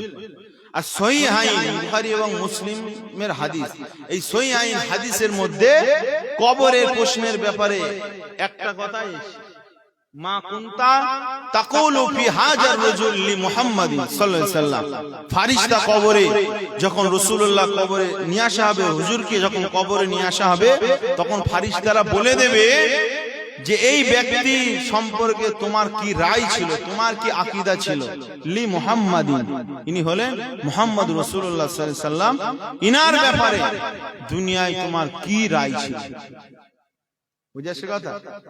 তোমার কি রায় ছিল ইনার ব্যাপারে। এই কবরের ভিতরে একটা প্রশ্ন এসেছে, বুঝলে? আর আবু দাউদের কিতাবে এসেছে মান রাব্বুকা মা দীনুকা ওমান নাবিয়ুকা,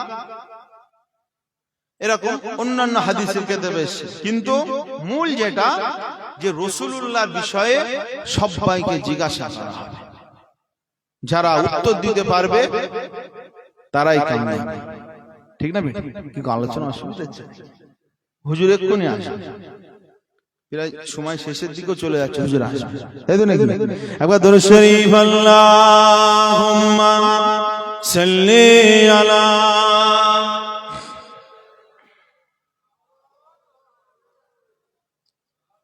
ওয়া আলা আলি সাইয়্যিদিনা।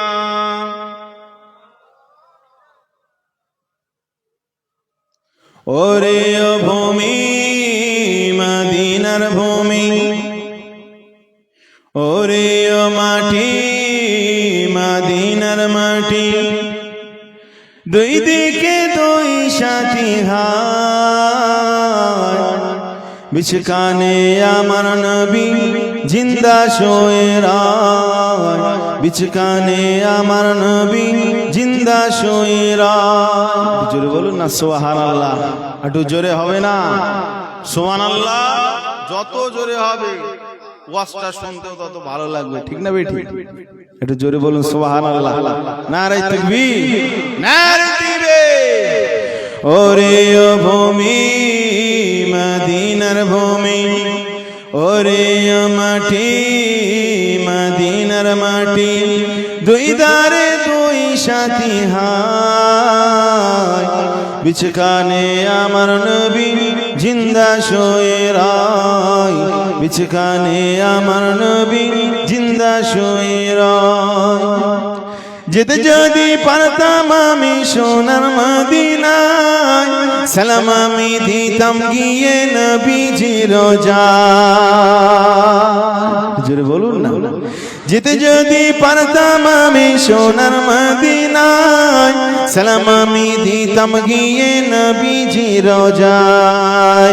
মদিনার এই ধুলা বালি, মদিনার এই ধুলা বালি পাই যদি সামনে আমি, মাখতাম আমি পেলে পরে সুরমা বলে হায়, বিছকানে আমার নবী জিন্দা শুয়ে রায়, বিছকানে আমার নবী জিন্দা শুয়ে রায়। জোরে বলুন না।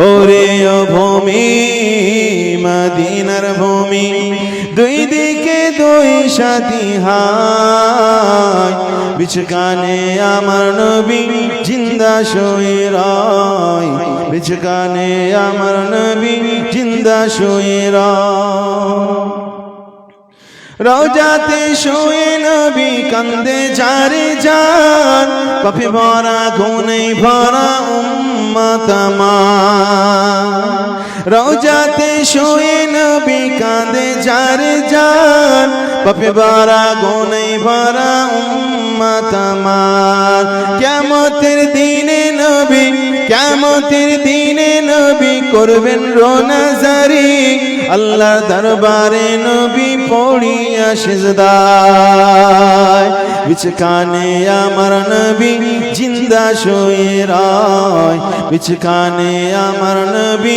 জিন্দা শুয়ে রয় আল্লাহুম্মা সাল্লি আলা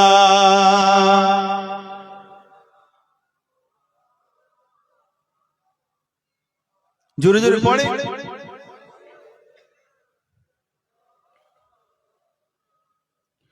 রঙিন রঙিন মেঘের মেলা রঙিন রঙিন মেঘের মেলা যাই বয়ে যায় বেতা তোর মন যে আমার বড় অসহায় রঙিন রঙিন মেঘের মেলা যাই বয়ে যায় বেতা তোর মন যে আমার বড় অসহায় মিটিবে মোর মনের আশা মিটিবে মোর মনের আশা পাই যদি নবীর দেখা জোরে বলুন না সুবহানাল্লাহ ওরে ও ভূমি মদিনার ভূমি দুই দিকে দুই সাথী হায় বিছকানে আমার নবী জিন্দা শুয়ে রয় বিছকানে আমার নবী জিন্দা শুয়ে রয় আল্লাহুম্মা সাল্লি আলা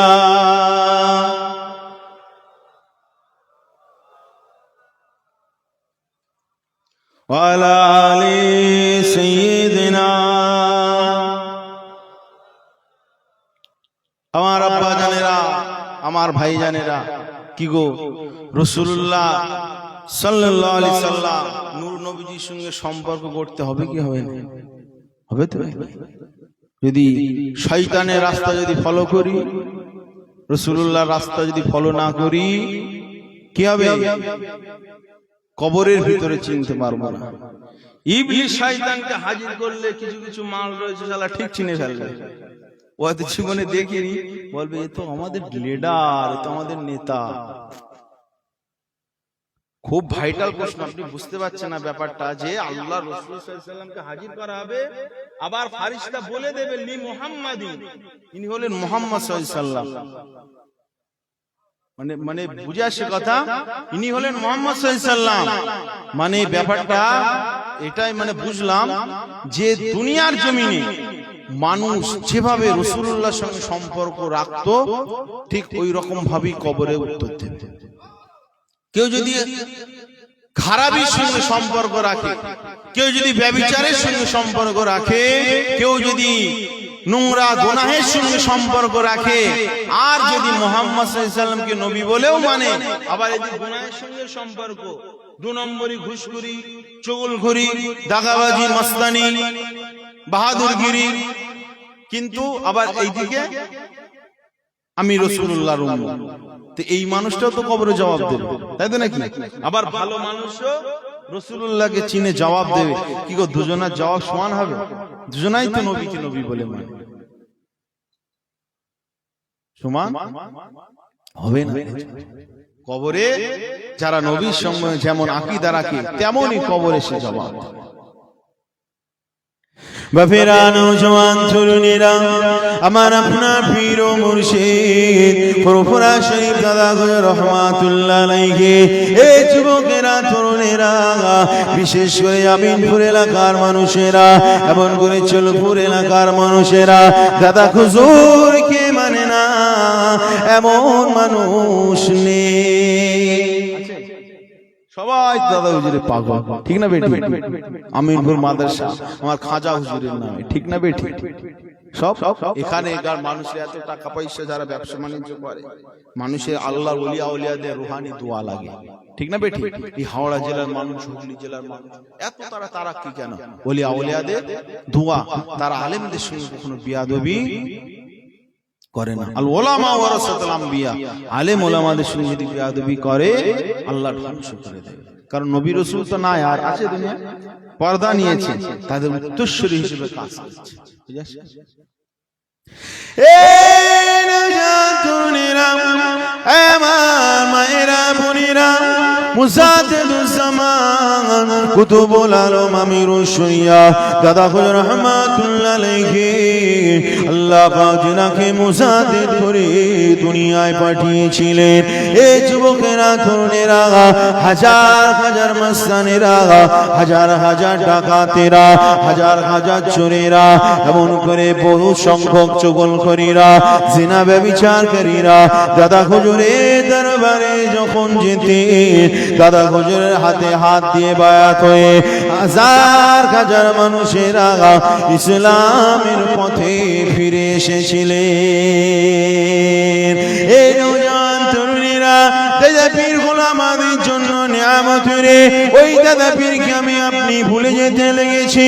দাদা হুজুর কত বড় আল্লাহর ওলি, আজ আমরা দাদা হুজুরকে চিনতে পারি না রে। দাদা হুজুরের আওলাদদেরকে গালিগালাজ করি রে। এ যুবকেরা, তরুণেরা, দাদা হুজুর রহমাতুল্লাহ আলাইহি তিনি ছিলেন আল্লাহর একজন মকবুল ওলি। আমার দাদা হুজুর রহমাতুল্লাহ আলাইহি পৃথিবীর জমিন থেকে যখন পর্দা নিলে, তিনি যখন আল্লাহটাকে সাড়া দিয়ে চলে গেলেন, ইন্নাকা মাইয়িতুন ইন্নাহুম মাইয়িতুন কুল্লু নাফসিন যায়িকাতুল মাউত। এ যুবকেরা, একটা সময় আসবে প্রতিটা মানুষকে মৃত্যু স্বাদ গ্রহণ করতে হবে। এ নওজোয়ানেরা, দাদা হুজুর আল্লাহ পাকে ডাক আসলো, দাদা হুজুর আল্লাহর হুকুমে তিনার রূহটা চলে গেল। আমার দাদা হুজুর রহমাতুল্লাহ আলাইহি এমন করে গোসলখানা দিয়ে দিল, এমন করে কাফনে কাপড়টা পরিয়ে দিল। একের পর এক ভক্তরা সকলে চলে যেতে লাগলো। মুজাদ্দিদুজ্জামান দাদা হুজুরের জিসিমটা শুয়ে রয়েছে। এই নওজোয়ান তরুণেরা, ও নবী পাকের প্রেমিকেরা, আল্লাহর ওলি দাদা হুজুর রহমাতুল্লাহ আলাইহি এমন করে লাশটাকে নিয়ে দাদা হুজুরে যখন কবরের ভিতরে যখন দিয়ে দেওয়া হলো, ওই দাদা হুজুরের লাশটাকে যখন দাফন কাফন করে দেওয়া হলো, একের পর এক ভক্ত মুরিদানেরা সবাই চোখ থেকে অশ্রু তাদের গড়াতে লাগলো, অজর নয়নে কাঁদতে লাগলো রে। এমন করে যেন সেই সময় মেঘাচ্ছন্ন হয়ে গিয়েছিল। সবাই অজর নয়নে ঝরঝর করে সবাই কাঁদতে লেগেছে। আমার দাদা হুজুর তিনি চলে গিয়েছেন, আমাদের পীর মুর্শিদ চলে গিয়েছেন। তিন মুঠো করে মাটি দিয়ে দিল। মিনহা খালাকনাকুম ওয়া ফিহা নুঈদুকুম ওয়া মিনহা নুখরিজুকুম তারাতান উখরা। এই যুবকেরা, আমার দাদা হুজুরে যখন মাটি দিয়ে চলে যেতে লাগলো, নাজমুল সাদা সিদ্দিকী নওহুজুর পীর কেবলা রহমাতুল্লাহ আলাইহি দাদা হুজুর একজন আওলা, দাদা হুজুরের রক্তের আওলা। নওহুজুর তিনি কবরের পাশে রয়েছে, আমার নওহুজুর রয়েছেন ওখানে। আর গয়ার মোহাম্মদ আলী সাহেব তিনিও সেখানে রয়েছেন। দাদা হুজুরে যখন দাফন করে সকলে চলে যেতে লাগলো, নওহুজুর সেখানে রয়েছেন, আর গয়ার মোহাম্মদ আলী সাহেব সেখানে রয়েছেন। এই যুবকেরা, তরুণেরা, গয়ার মোহাম্মদ আলী সাহেব তিনি এতটাই ক্লান্ত হয়ে গেলেন, দাদা হুজুরের কবরের পাশে বসে রয়েছে। ওই গয়ার মোহাম্মদ আলী সাহেব তিনি ওই ক্লান্ত অবস্থায় তিনি মুরাকাবার হালাতে যখন চলে গেলেন, তখনই দেখতে পেলেন মুজাদ্দিদুজ্জামান দাদা হুজুর রহমাতুল্লাহ আলাইহি তিনাকে কবরে রাখা হলো। আর ফারিস্তা যখন চলে আসলো, মুনকার নেকি ফারিস্তা আমার দাদা হুজুরের পায়ের দিকে প্রবেশ করলো, দাদা হুজুরের পায়ের দিকে প্রবেশ করলো। কেন আপনাকে বলছি পায়ের দিক দিয়ে প্রবেশ করলো, এটা কোনো কেতাবের মধ্যে লেখা হয়নি, তবে একটা কথা হাদিস শরীফে পেয়েছি। ও আমার মায়েরা বোনেরা, আল্লাহ নবী নূর নবী জানিয়েছেন, এ বাবা সাহাবীরা রে, আমি রাসূলুল্লাহ জানিয়ে দিলাম, আমি রাসূলুল্লাহ বলে দিলাম, এ আমার সাহাবীরা শোনো, যারা যে মানুষ কবরের ভিতরে চলে যায়, মুনকার কি ফেরেশতা তা যখন কবরের ভিতরে ঢুকতে চায়, ওই মানুষটা যখন আমলে সামান খুঁতে লাগে, আমলটা কথা বলতে লাগে, ওই মানুষটা ডান হাত দিয়ে ঢুকতে লাগে, ফেরেশতা ডান হাতের আমলের জবানটা খুলে যায়, নামাজের আমলটা আমলের জবানটা খুলে যায়, আর বলতে লাগে, এ আল্লাহ পাকের ফেরেশতা রে, এই দিকে তোমাকে প্রবেশ করতে দেব না, কেন প্রবেশ করতে দিবি না রে? সেই সময় নাকি বলতে লাগে, ও আল্লাহ পাকের ফেরেশতা, এই দিক দিয়ে যদি তোমাকে প্রবেশ করতে দে, আল্লাহর এই বান্দাকে যদি তুমি প্রশ্ন করো, যদি সে কষ্ট পায়, এই দিকে প্রবেশ করতে দেও না, মাথার দিক দিয়ে প্রবেশ করতে চাইবে, রোজার আমলের জবানটা খুলে যাবে, সেও প্রবেশ করতে দেবে না, বাম সাইড দিয়ে প্রবেশ করতে চাইবে, এমন করে দান সাদকার জবানটা খুলে যাবে, সেই দিক দিয়ে প্রবেশ করতে দেওয়া হবে না। এই যুবকেরা তরুণেরা নিরুপায় হয়ে গিয়ে ফেরেশতারা সেই সময় কি করবে? ওই বান্দা পায়ের দিক দিয়ে প্রবেশ করে, জোরে বলুন সুবহানাল্লাহ। দাদা পীরের পাগলেরা, দাদা হুজুর রহমাতুল্লাহ আলাইহি কবরের ভিতরে রয়েছে, মুনকার নাকি ফেরেশতা দাদা হুজুরের পায়ের দিক দিয়ে ঢুকলো, এবার দাদা হুজুরকে ডেকে তুলেছে, আল্লাহর ওলি বান্দা উঠে পড়ুন, উঠে পড়ুন, আপনার সওয়াল করা হবে। দাদা হুজুর সেখানে দাঁড়িয়ে রয়েছে, মুনকার নাকি ফেরেশতা সেখানে দাঁড়িয়ে রয়েছে।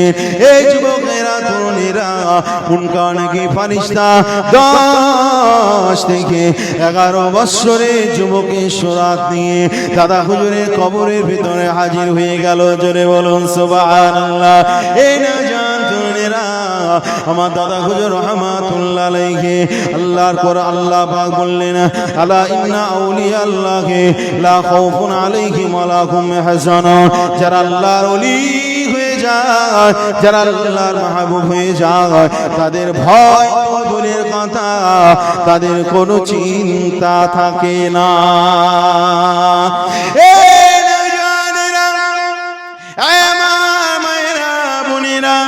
এটা আমার কথা বলছি না রে, আপনার বাড়ি যদি আল্লামা রুহুল আমিন হুজুরের লেখা কিতাব দাদা হুজুরের জীবনী যদি থাকে, আপনি খুলে দেখে নিতে পারবেন, সেখানে দাদা হুজুরের এই বিষয়টাকে নিয়ে আলোচনা করা হয়েছে, জোরে বলুন সুবহানাল্লাহ। 10 থেকে 11 বছরের যুবকের সুরাত দিয়ে আল্লাহ ফেরেশতাদেরকে প্রেরণ করলেন, আমার দাদা হুজুরকে যেই প্রশ্ন করতে যাবে, বিদ্যুৎ গতি নেয় মুহাম্মদুর রাসূলুল্লাহ তিনি হাজির হয়ে গেলেন। আর জোরে বলুন সুবহানাল্লাহ, নারে তাকবীর, নারে তাকবীর। ফেরেশতা প্রশ্ন করবে, এই ঘটনা দেখে অনেকে টিটকারি মারে, ভাই এই তো আমার নিজের কথা বলছি, এটা আল্লামা হুজুর তিনি কিতাবে লিখেছেন, তিনি কিতাবে লিখেছেন, মুশিরাতে আল্লামা হুজুর তিনি এটা লিখেছে। দাদা হুজুরের কবরে ফেরেশতারা প্রশ্ন করতে যাবে, আর নূর নবী সেখানে হাজির হয়ে গেলেন। কি গো, যেখানে আমার রাসূলুল্লাহ হাজির, সেখানে ফেরেশতারা যদি প্রশ্ন করে, বেয়াদবি হবে কি হবে না? মা কুনতা তাকুলু ফি হাজার রাজুলি মুহাম্মাদিন, এটা তো বলার আগে আল্লাহর রাসূল হাজির হয়ে গেল, জোরে বলুন না সুবহানাল্লাহ। এই বাংলার মানুষেরা, আর সেই দাদা হুজুরকে অস্বীকার করো, দাদা হুজুরের নামে ছোট বড় কথা বলো, আমার দাদা পীর রহমাতুল্লাহ আলাইহি কবরের ভিতরে আমার রাসূলুল্লাহ স্বয়ং হাজির, ফারিস্তা এবং দাদা হুজুরের বিছখানে হাজির। ফারিস্তা প্রশ্ন না করে দাদা হুজুরের কবর থেকে চলে গেল। জোরে বলুন সুবহানাল্লাহ, একটু জোরে বলুন না সুবহানাল্লাহ। মুসলমান ঘরের ছেলে মেয়েরা, নওজোয়ান তরুণেরা, আজ যদি আমি আপনি যদি সেই দাদা হুজুরের রেখে যাওয়া পথকে যদি মানতে পারি, দাদা হুজুরের আদর্শকে যদি আজ আমি আপনি মানতে পারি, এই যুবকেরা তরুণেরা অবশ্যই অবশ্যই হয়তো কবরে সওয়াল হতে পারে, কিন্তু ইনশাআল্লাহ আল্লাহ পাক পরীক্ষায় পাস করে দেবে। এই নওজোয়ান তরুণেরা, দাদা হুজুরের যে কিতাবগুলো রয়েছে, বসিরহাটের আল্লামা হুজুরের যে কিতাবগুলো রয়েছে, ওই কিতাবগুলো মানার চেষ্টা করবে। কেননা দাদা হুজুরের অনুমতিতে বসিরহাট হুজুর কিতাব লিখেছে। দাদা হুজুর যে কিতাবগুলো লিখেছেন, এই যুবক আমার মতো রাইটাররা লেখেন, আমার মতো মুসান্নিফরা লেখেন, আমার মতো এমন সাহিত্যিকরা লেখেন, আমার মতো এমন করে বৈজ্ঞানিকরা কিতাব লেখেন। দাদা হুজুর তিনি কিতাব লিখেছে, আর দাদা হুজুরের অনুমতিতে বসিরহাটের বড় মাওলানা লিখেছে। এই নওজোয়ান তরুণেরা, এটা সাধারণ কোনো এলেম দ্বারা লেখা হয়নি। ওই কিতাবগুলো বাংলার মানুষেরা ভুল ধরতে পারবে না রে, কারণ সাধারণ এলেম দ্বারা লেখা হয়নি। আমার দাদা হুজুরকে আল্লাহ মুজাদ্দিদ করে দুনিয়া জমিনে পাঠিয়েছিলেন। আমার দাদা হুজুরকে আল্লাহ এমন করে বড় হাক্কানি আলেম করে পাঠিয়েছিলেন।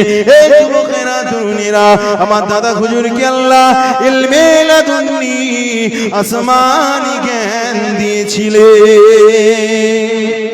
একটু জোরে বলুন না। কি গো দাদা হুজুর কথা বলছি বলে রাগ করছেন না, বেজার হচ্ছেন না? একটু সুবহানাল্লাহ জোরে হয়, একটু জোরে বলো না সুবহানাল্লাহ।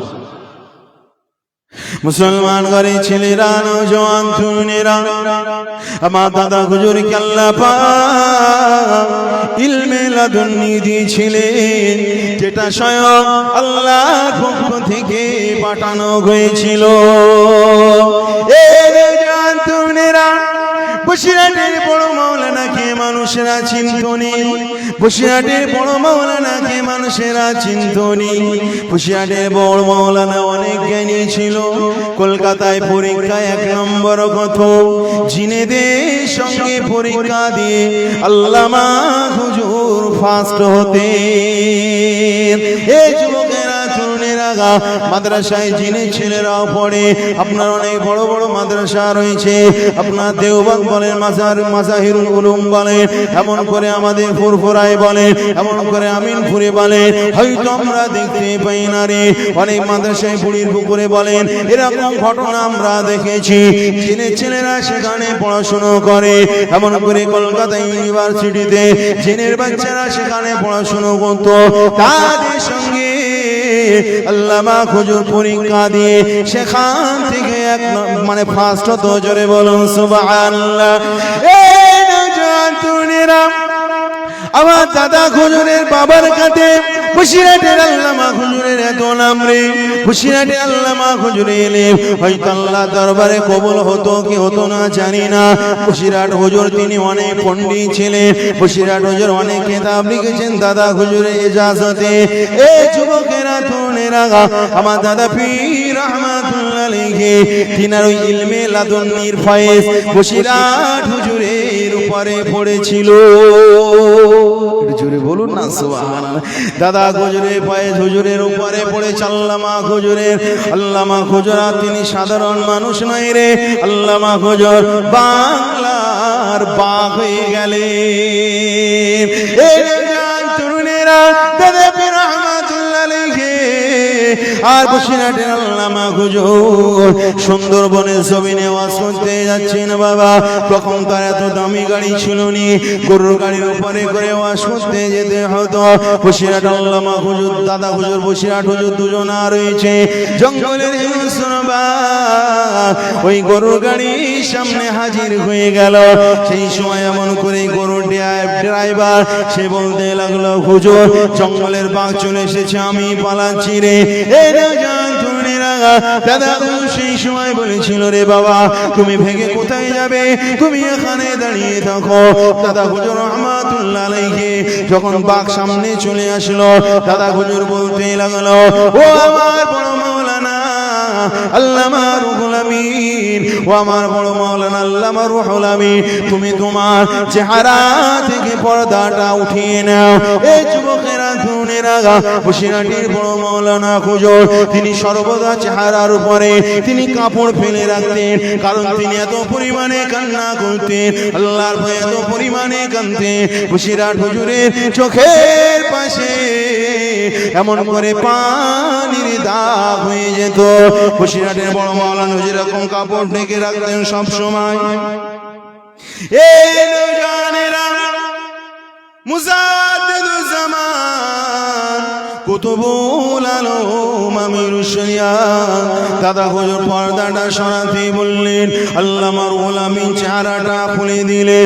আমার দাদা হুজুর বলতে লাগলেন, এই জঙ্গলের বাঘ, তোরা হলি জঙ্গলের বাঘ, আর রুহুল আমিন হলো আমার বাঘ। আর জোরে বলুন সুবহানাল্লাহ। দাদা হুজুর যখন এই কথাটা বললেন, জঙ্গলের বাঘ আর সেখানে থাকলো না, পিছন ঘুরিয়ে ভেগে গেল। জোরে বলো না সুবহানাল্লাহ। আর আমরা গেলে কি হবে? বলে পেয়েছি, এবার জনমের সাঁটা একবার সেটে নেই, কিছু দেখবে, কিছু দেখবে না। আমার সেই দাদা হুজুর জঙ্গলের বাঘ তেনাকে দেখে স্যালুট চালিয়েছে। জোরে বলুন না সুবহানাল্লাহ। সুফি আব্দুল মোমেন নাম শুনেছেন? সুফি আব্দুল মোমেন হুজুর জঙ্গলে গিয়েছে, হিংস্র বাঘ জন্তু জানোয়ার তারা ঘিরে ধরেছে। সুফি আব্দুল মোমিন সাহেব রহমাতুল্লাহ আলাইহি তিনি যখন দাদা হুজুরের নাম করলেন, জঙ্গলের বাঘ ছেড়ে দিয়ে চলে গেল। জোরে বলুন সুবহানাল্লাহ। জঙ্গলের বাঘ এতটা মায়া হলো যে সুফি আব্দুল মোমিন তো জঙ্গলে রয়েছে, কি খাচ্ছে না খাচ্ছে ঠিক নেই। জঙ্গলের বাঘেরা একটা পশু শিকার করে সুফি আব্দুল মোমিন হুজুরের কাছে নিয়ে আসছে, হুজুর এটা খান। বলে আমি খাবো না, এটা আমার জন্য হারাম, ওটা তোমাদের জন্য খাবো হালাল, যাও চলে যাও। জোরে বলুন না। আপনি ভাবছেন জঙ্গলের বাঘ আবার কথা বলতে পারে?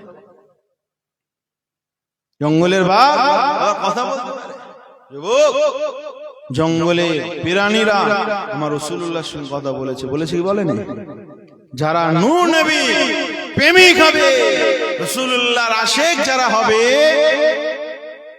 তাদের সঙ্গে প্রয়োজনে জঙ্গলের বাঘ কথা বলবে। জোরে বলুন না সুবহানাল্লাহ। বসিরহাটে শাহ আলীর মাজার দেখেছেন না? কি বাঘের মাজার আছে না? বাঘের মাজার সেখানে আছে। 3 বছর কম বেশি হবে আল্লাহর ওলির সঙ্গে ঘুরেছে।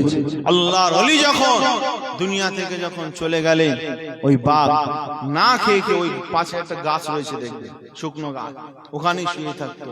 হুজুরের শোকে না খেয়ে খেয়ে না খেয়ে খেয়ে না খেয়ে খেয়ে মারা গেল। সবাই ভাবলো কোথায় ফেলে দেবো, কোথায় ফেলে দেব। আল্লাহর ওলির সঙ্গে সম্পর্ক গড়ার কারণে মানুষের যেমন দাফন করা হয়, মাটিতে দাফন করা হয়, বাঘকে মাটির ভিতরে দিয়ে মাটি দিয়ে দেওয়া হয়। জোরে বলুন সুবহানাল্লাহ।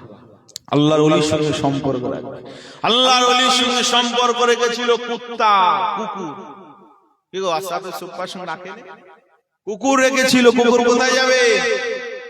জান্নাতে যাবে। যে রেখেছিল জান্নাতে যাবে। আল্লাহর ওলির সঙ্গে বাক সম্পর্ক আল্লাহ সম্মানের জায়গায় দিয়েছে। আমরাও যদি ইনশাআল্লাহ আল্লাহর ওলির সঙ্গে, ওলিদের সঙ্গে যদি সম্পর্ক রাখি, কি গো ইনশাআল্লাহ জান্নাতে যাব কি যাব না? ইনশাআল্লাহ আমরা জান্নাতে যাব। কি বাবা আলোচনা অসুবিধা হয়ে গেল নাকি? কষ্ট পেলে? কি একটা গজল শুনবে নাকি? গজল শোনার আগে একবার একটু নবীর দরবারে একটু সালাম জানিয়ে নেবে। একটু সবাই সরে সরে আসবে, হুজুর আসবে, ঠিক আছে? ইয়া নবী সালাম।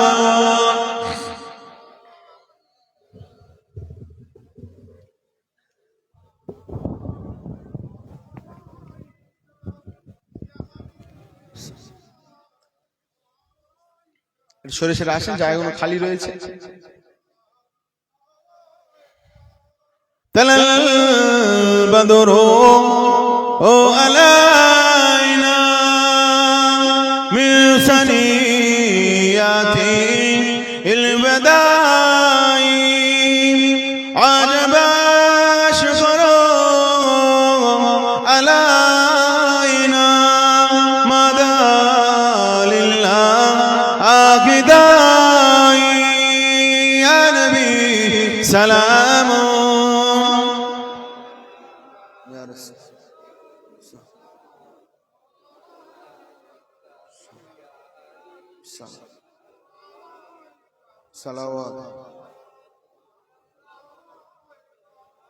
কঠিন হাসরের দিনে কি আছে মোদের কপালে গুনাহগার মা আত আপনার লইবে সঙ্গে এ মাহশরে ইয়া নবী সালাম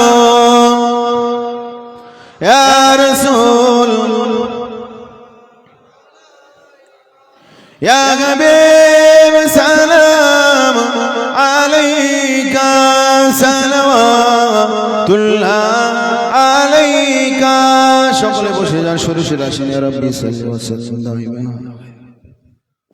দরুদ আলা মুস্তাফা বালাগাল ওয়া বিকামালিহি كشف الدجى بجماله وسنة جميع خصاله صلوا عليه وآله درود الشريف اللهم صل على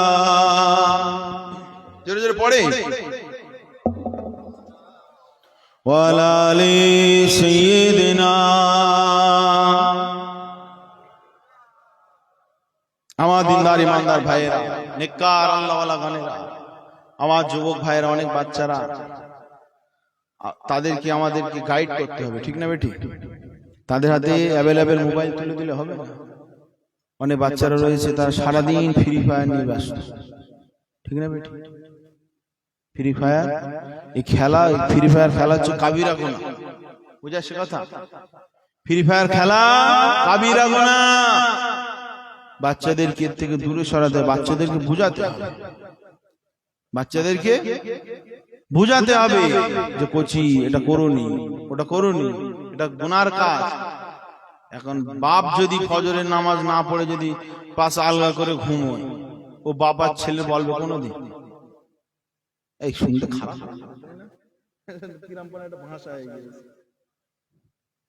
এটা কিরামপানাটা হয়ে গেছে। বাপই নেই ঠিক, সন্তানের আর কি তাকিদ দেবে? সন্তান যদি, বাপ যদি ভালো হয়, বাপ সন্তানকে বললে একটা আসর পড়ে, ঠিক না বেটি? সন্তানকে শিক্ষা দিতে। আমাদের মাদ্রাসার উস্তাদ তেনারা পড়াতেন, তারপরে হুজুর এসেছেন, ইনি তো মাদ্রাসার উস্তাদ নাকি? হুজুর আসবেন যিনি মাদ্রাসার উস্তাদ, ওই সামনেই তো নাকি? তো উস্তাদদের মানে আমলের উপরে ছাত্রদের তাসির করে, বুঝলেন? পিতামাতার আমলের উপরে সন্তানের উপরে একটা প্রভাব ফেলে। পিতামাতা যদি ভালো হয়, সন্তানকে বোঝালে ভালো লাইনে আসার অনেকটাই চান্স বেশি। আর পিতামাতা যদি ভালো না হয়, চান্স অনেকটাই। আমার বাপেরা, তোমার ছেলেকে, সন্তানকে রাসূলুল্লাহর আলোচনা শোনাও, রাসূলুল্লাহর জীবনী শোনাও, রাসূলুল্লাহর ওয়াজ নসিহত গুলো তোমার ছেলেকে শোনাও, দেখবে অন্তরে একটা দাগ টানবে। টানবে কি টানবে না? আমার বাপেরা, রাসূলুল্লাহ থেকে যারাই দূরে সরেছে তারাই মুসিবতে পড়েছে, ঠিক না বেটি? আমার ভাইয়েরা, হুজুর আসবে, একটা গজল আপনারা শুনতে চেয়েছেন, বলবো একবার দরুদ শরীফ। আল্লাহুম্মা সাল্লি আলা ওয়া আলা আলি সাইয়্যিদিনা। আমার রাসূলুল্লাহ সাল্লাল্লাহু আলাইহি ওয়াসাল্লামের বিদায় গজল। আমার নবীর জন্য আবু বকর, আমার রাসূলুল্লাহ যখন পরদা নিলেন, হযরত বেলাল হুজুর তিনি মদিনা ছেড়ে দামেস্কে চলে যেতে লাগলেন। আমার রাসূল যেখানে নেই সেখানে আর কি করে আমি থাকবো? রসুল রসুল করে সব সাহাবী কাঁদে, রসুল রসুল করে সব সাহাবী কাঁদে। বিদায় নিল নবী আজ দুনিয়া হতে, বিদায় নিল নবী আজ দুনিয়া হতে। আবু বকর বলে যেও না গো চলে, আবু বকর বলে যেও না গো চলে, কাকে আমি সালাম দেব সকালে বিকালে। রসুল রসুল করে সব সাহাবী কাঁদে, রসুল রসুল করে সব সাহাবী কাঁদে। বিদায় নিল নবী আজ দুনিয়া হতে, বিদায় নিল নবী আজ দুনিয়া হতে। রসুল রসুল করে সব সাহাবী কাঁদে। বিলাল বলে আমি থাকবো না আর মদিনায়, বিলাল বলে আমি থাকবো না আর মদিনায়। শহীদ না ফিরে বিলাল দামেস্কেতে চলে যায়, শহীদ না ফিরে বিলাল দামেস্কেতে চলে যায়। বিলাল বলে আমি থাকবো না আর মদিনায়, শহীদ না ফিরে বিলাল দামেস্কেতে চলে যায়। রসুল রসুল করে সব সাহাবী কাঁদে, রসুল রসুল করে সব সাহাবী কাঁদে। বিদায় নিল নবী আজ দুনিয়া হতে, বিদায় নিল নবী আজ দুনিয়া হতে। আমার রাসূলুল্লাহ সাল্লাল্লাহু আলাইহি ওয়াসাল্লাম তিনি যখন বেলাল হুজুর চলে যেতে লাগলেন, আল্লাহ নবী তিনি রওজা থেকে বেলাল হুজুরের সঙ্গে অন্তরের কানেকশন হয়ে গেল। বেলালকে ডাক দিলেন, বেলাল তুমি কি আমি রাসূলুল্লাহ আমাকে আর ভালোবাসো? তুমি চলে যাচ্ছ আমাকে ছেড়ে। বেলাল তুমি আমাকে ছেড়ে চলে যাচ্ছ? আমি রাসূলুল্লাহ যেমন ছিলাম আজও তেমন আছি। বেলাল হুজুর তিনি আবার ফিরে চলে আসলেন। জোরে বলুন না সুবহানাল্লাহ। এটা হলো হুজুরের প্রেম, হুজুরের মহব্বত, ভালোবাসা। হুজুর হুজুর তো সবাই করে, কিন্তু অন্তর থেকে হুজুরওয়ালা সংখ্যা কম না বেশি? হাসান হোসেন বলে নানা যেও না গো চলে, হাসান হোসেন বলে নানা যেও না গো চলে। কে মোদের দেবে চুমা উঠব কাহার কোলে। বলুন না সুবহানাল্লাহ। হাসান হোসেনের কত স্বপ্ন। হাসান হোসেন বলে নানা যেও না গো চলে, কে মোদের দেবে চুমা উঠব কাহার কোলে। রসুল রসুল করে সব সাহাবী কাঁদে, রসুল রসুল বলে সব সাহাবী কাঁদে। বিদায় নিল নবী আজ দুনিয়া হতে, বিদায় নিল নবী আজ দুনিয়া হতে। মা ফাতেমা কান্দিয়া চোখের পানি ফেলিলে, মা ফাতেমা কান্দিয়া চোখের পানি ফেলে। ও আব্বা জান আমায় রেখে কোথায় যাচ্ছ চলে? আম্মা জান অজর নয়নে কাঁদছে, আব্বা চলে যাচ্ছে আর কাঁদছে। তাই কবি বলছে, মা ফাতেমা কান্দিয়া চোখের পানি ফেলে। ও আব্বা জান আমায় রেখে কোথায় যাচ্ছ চলে? রসুল রসুল করে সব সাহাবী কাঁদে, রসুল রসুল করে সব সাহাবী কাঁদে। বিদায় নিল নবী আজ দুনিয়া হতে, বিদায় নিল নবী আজ দুনিয়া হতে। রসুল রসুল করে সব সাহাবী কাঁদে। আল্লাহুম্মা সাল্লি আলা।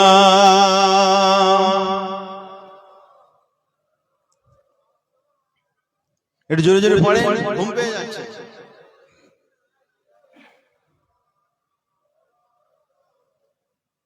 আমার দিনদার ইমানদার ভাইয়েরা, নেককার আল্লাহওয়ালা গণেরা, কি গো আলোচনায় কষ্ট পেলেন নাকি? হ্যাঁ, আলোচনা আমি নিজের কথা বলি, কষ্ট পান আর না পান এটা আমি নূর নবীর কথা আলোচনা করছি, ঠিক না বেটা? রাসূল করিম সাল্লাল্লাহু আলাইহি ওয়াসাল্লাম তিনি হলেন আমাদের মডেল, ঠিক না বেটি? রাসূলকে অনেকে মানে সাধারণ মানুষের সঙ্গে তুলনা করে এক সাইড করে দেয়। এই করা যাবে?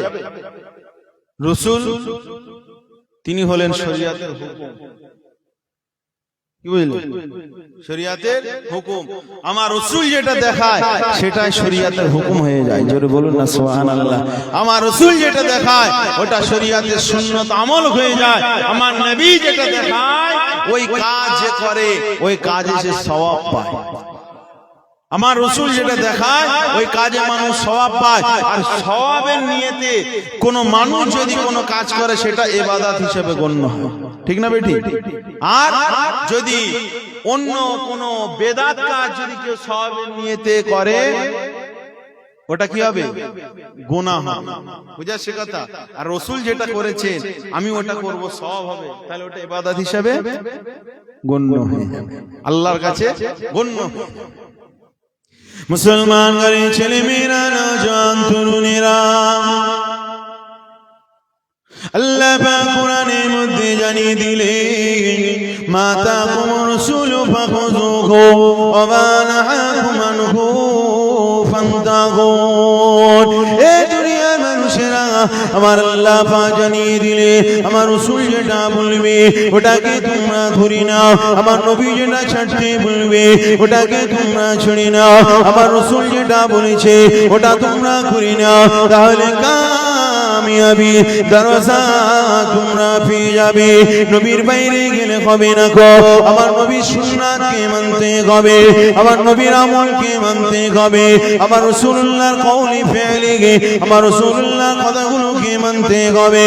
এই যুবকেরা তরুণেরা যদি রাসূলুল্লাহর কথাগুলো যদি আমি আপনি মেনে যদি কবরের ভিতরে চলে যেতে পারি ইনশাআল্লাহ মা কুনতা তাকুলু বিহাদার রাজুলিন মুহাম্মাদিকে যখন প্রশ্ন করা হবে অবশ্যই অবশ্যই আমার রাসূলুল্লাহকে চিনে নিতে পারবো। কি একটু জোরে হবে না সুবহানাল্লাহ? নারে তাকবীর, নারে